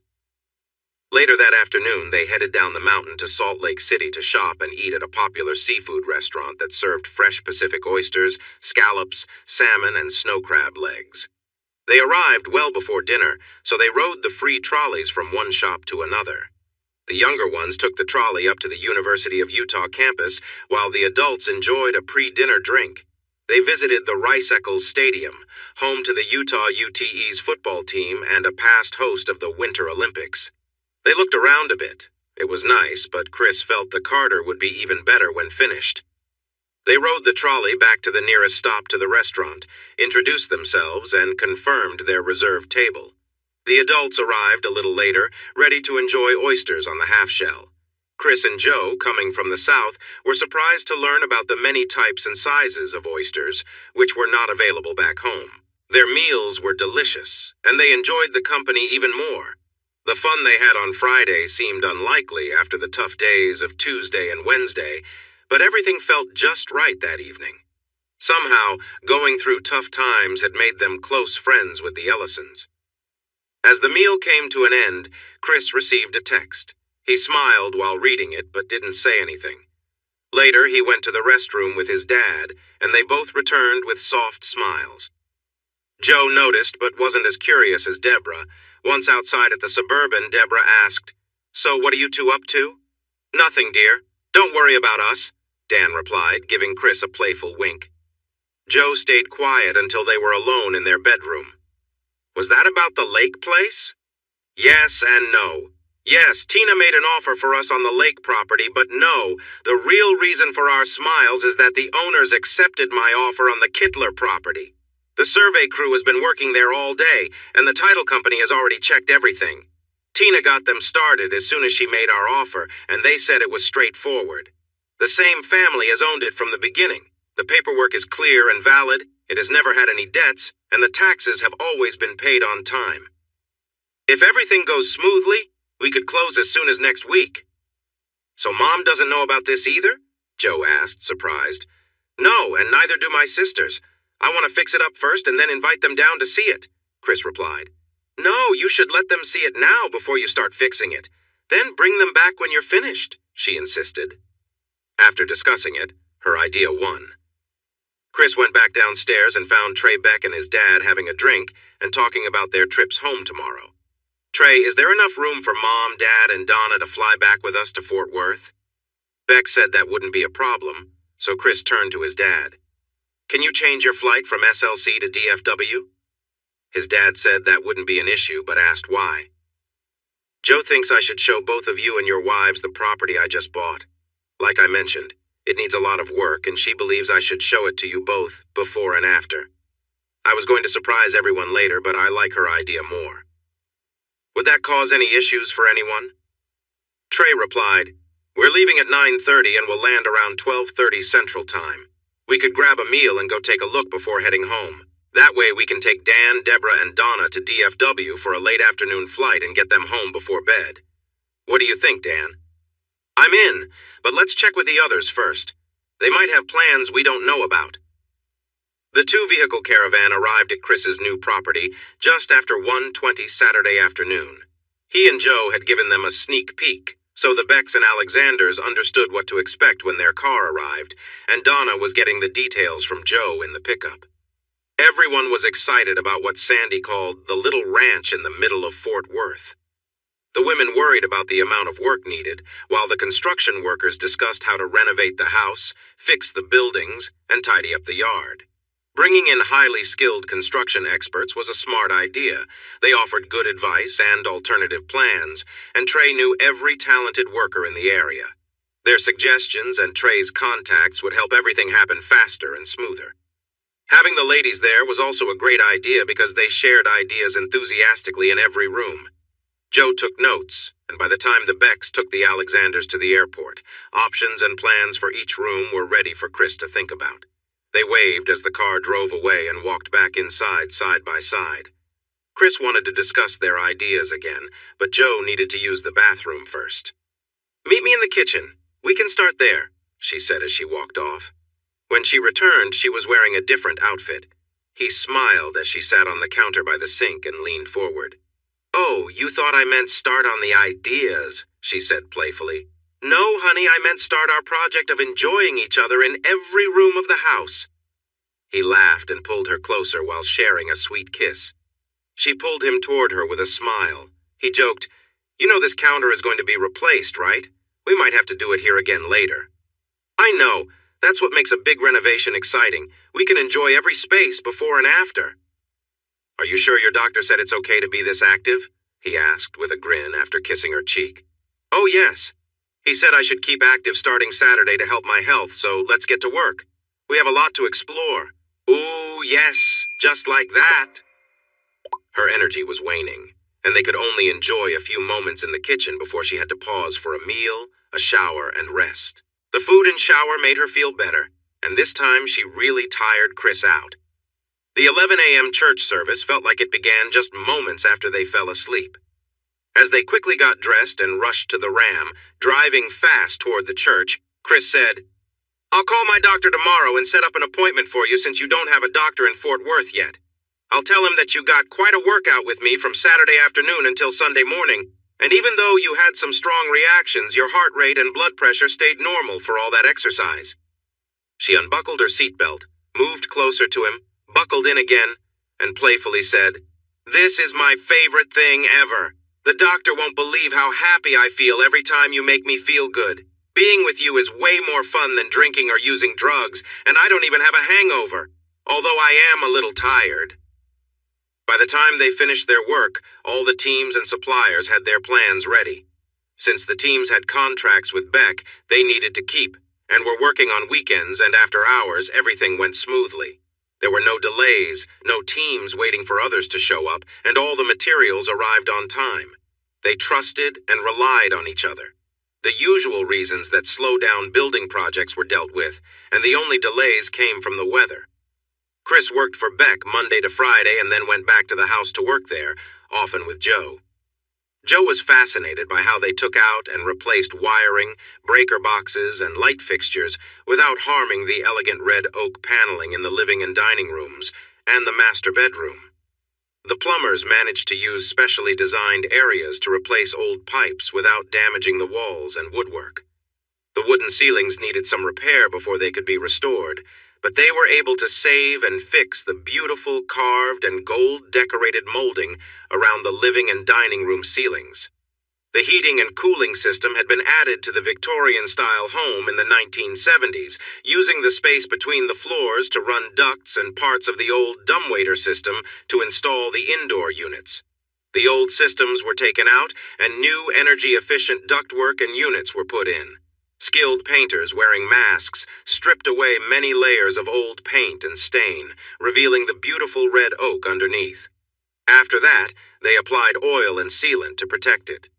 The foundation was strong, but Chris wanted to make it even more stable, so he had extra support added. Then he let the team work on the hardwood floors.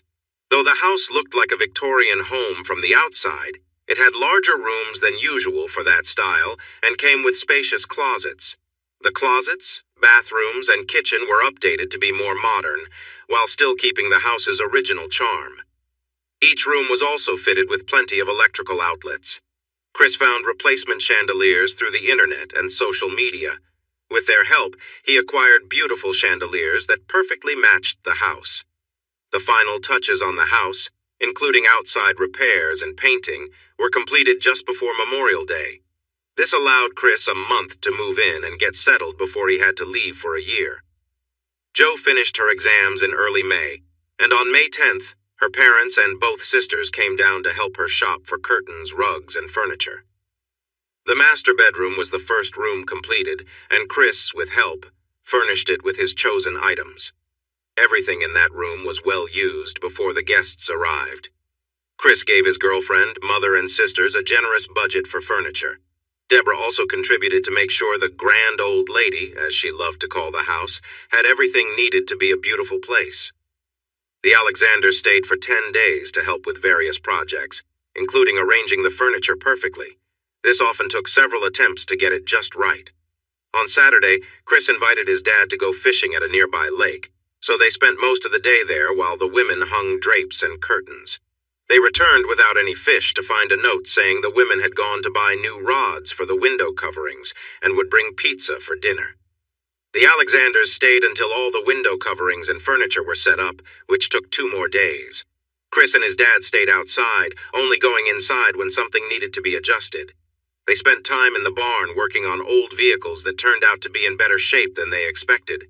In fact, the tractor started right up once they put in fresh diesel and changed the battery, so they connected it to the shredder to give it a try. The front loader and shredder were both working well, but the blades needed to be sharpened. Having the tractor and tools available would really help with cleaning up the grounds and keeping them nice. The Alexanders shared warm hugs and sweet goodbyes as they packed their Class A motorhome and set off east. Chris was starting to think his sisters might actually attend college next year, and Joe was sure of it. Joe was back in summer school, while Chris put in long hours at the stadium. They arranged the work crews to make the most of the extended daylight and mild spring weather. From June to September, the heat would be tough, so they planned shifts to get as much done as possible each day. They were ahead of plan and saving money, but Chris needed to leave for grad school on July 1st. He wanted to finish as much work as he could before handing it over to his replacement. Chris was not a fan of his trainee, Robert. Robert could do the job, but his overconfidence annoyed Chris, the foreman, and the other workers. However, since Robert was chosen by Trey Beck, Chris decided to keep quiet and do his work. That was until the Becks held a catered Memorial Day picnic at an event center by Lake Worth for all the workers and their families. Joe had done a great job supporting Chris throughout the renovation. She kept her 4.0 GPA, but skipped out on parties to help him with the house. She had a knack for design, knowing instinctively what would look good together. She studied restored houses online to ensure their choices matched perfectly. The Memorial Day picnic was the first time Joe and Chris could enjoy a social event together in ages, and she was thrilled. Everything she wore, from her swimsuit cover-up to her sundress, was suitable for the gathering. As usual, the challenge was how great she looked in all her outfits. Robert noticed her right away when she arrived with Chris. While the workers didn't care for him, the women in the office thought he was attractive. He smiled and asked one of them, who was almost fawning over him, if she knew whether Joe was Chris's wife. The woman replied that she didn't know much, just that Chris met her in Arkansas and that she was thought to be very close to him. Robert shrugged and seemed to shift his focus to the woman nearby, but he kept watching Joe. He felt a strong desire to get to know her better, and he planned to make his move that night. Unbeknownst to Robert, Chris didn't like him much, especially when it came to Joe. If Robert had known better, he might not have tried so hard to impress Joe while she was in the swimming pool, and Chris was chatting with some important people, including the owner. At first, Joe was nice to him, but she stepped back when he moved from friendly flirting to more forward behavior.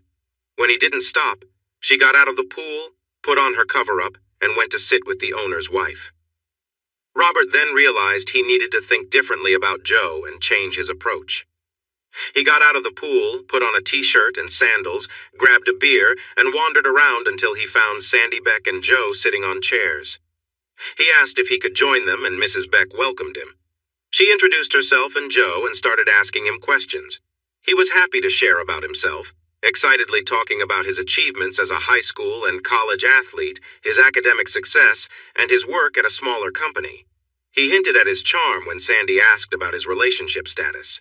Smiling at Joe, he said, "No, I'm not married at the moment. I believe some men are meant to bring joy to women, and that's who I am." Sandy then asked him to grab Joe a cold drink and herself a wine cooler. He eagerly agreed, seeing it as a chance to show off his fit physique, and he jogged off to fetch their drinks. He thought this would be easier than expected. Joe seemed to enjoy listening to him. Once he was out of earshot, Sandy said, "He really thinks a lot of himself, doesn't he?" "If you mean he's a bit full of nonsense, then yes, I completely agree," Joe replied, and she told Sandy about how he acted in the pool. Sandy laughed and said, "Someone should probably let him know Chris doesn't like it when guys flirt with you, but it could make the party more interesting. From what I hear, he's not the favorite among the guys, so if Chris steps in, it might just add to the story." Joe didn't like the idea of Chris getting into a fight with Robert, who was strong and had a sports background. What if Chris got hurt? As soon as Robert returned with the drinks, Jo excused herself and walked straight over to Chris, giving him a warm greeting. Sandy saw Robert's surprised look and quietly laughed to herself. She didn't really want to fight, but watching Robert get put in his place would be entertaining. Trey told Sandy that he was the spoiled son of a fraternity brother looking for a fresh start away from California, so he was hired on a trial basis. Sandy doubted that the trial would work out. Trey had strong feelings about people who got involved with others who were married, and office gossip suggested that was Robert's main focus. Jo convinced Chris to go swimming, and they played around in the water like close friends do.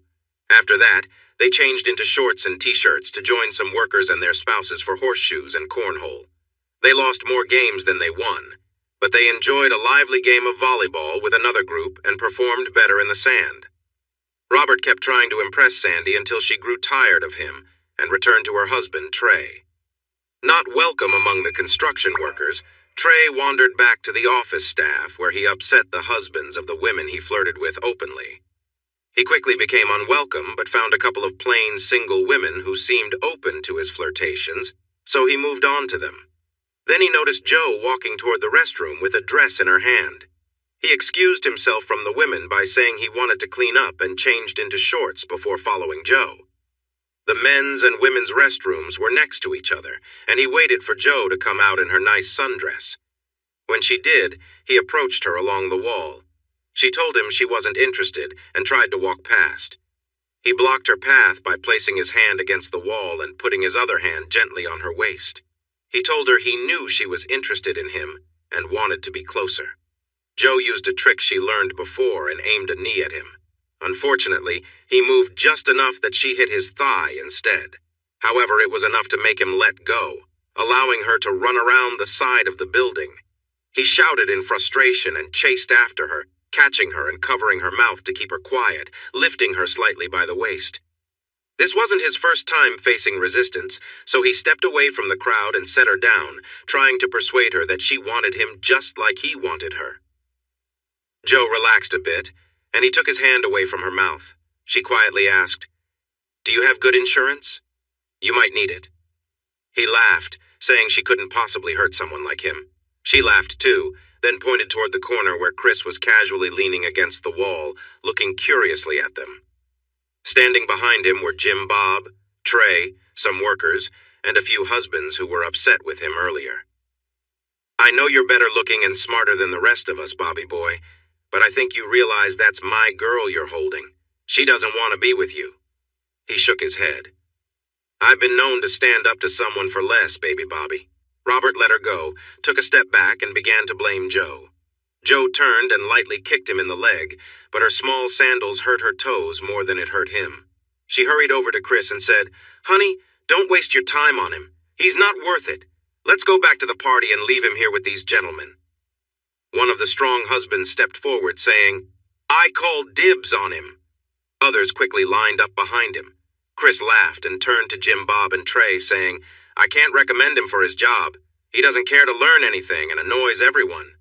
"Don't worry, Chris," Trey replied. "Jim Bob warned me. I helped him out as a favor to a friend, but we already have someone ready to step in, and Jim Bob will help the new guy start on Tuesday.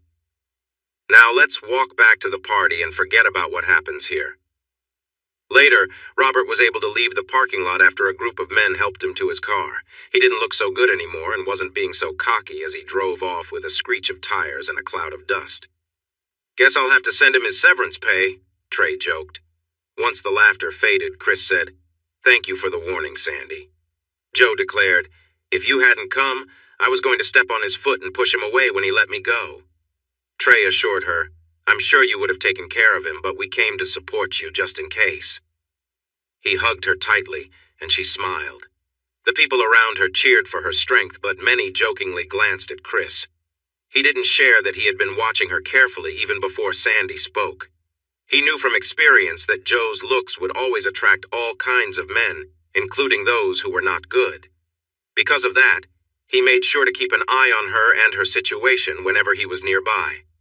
She saw herself as strong and independent, which he appreciated and encouraged, so he never made it obvious that he was looking out for her. After working hard on the barn all Saturday, Chris pulled Joe into his arms and insisted they take a break.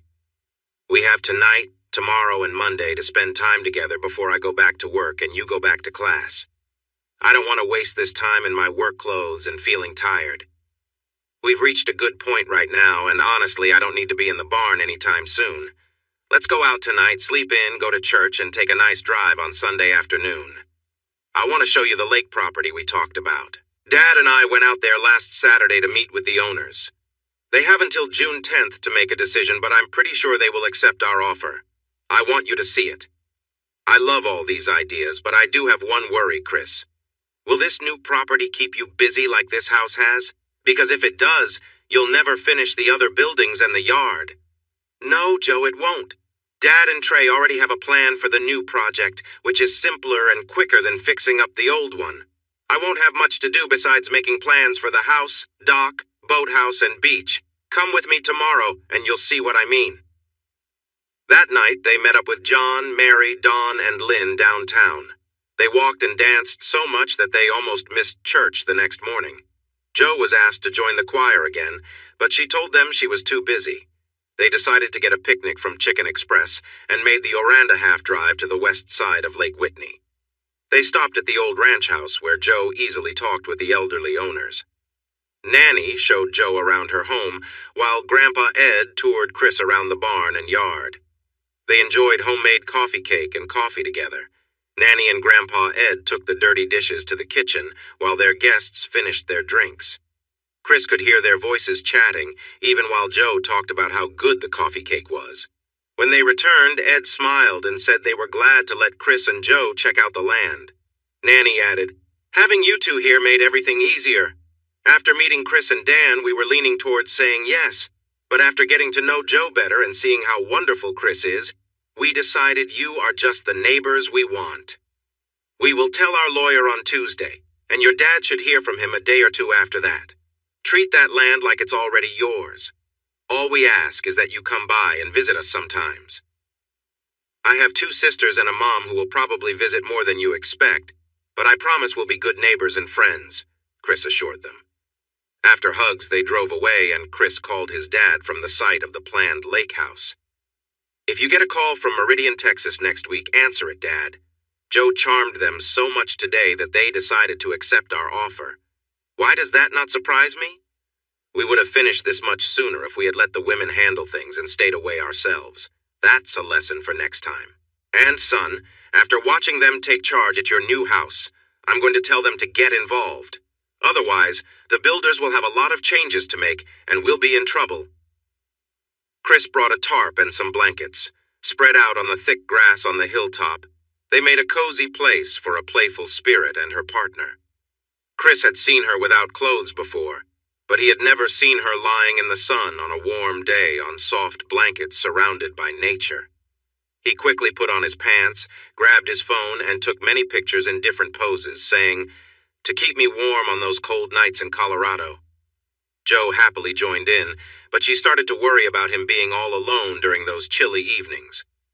As she laid on her stomach, playfully kicking her feet in the air and glancing at the camera, she wondered how she could convince her school to let her attend a different college for a year and still keep her scholarships when she returned.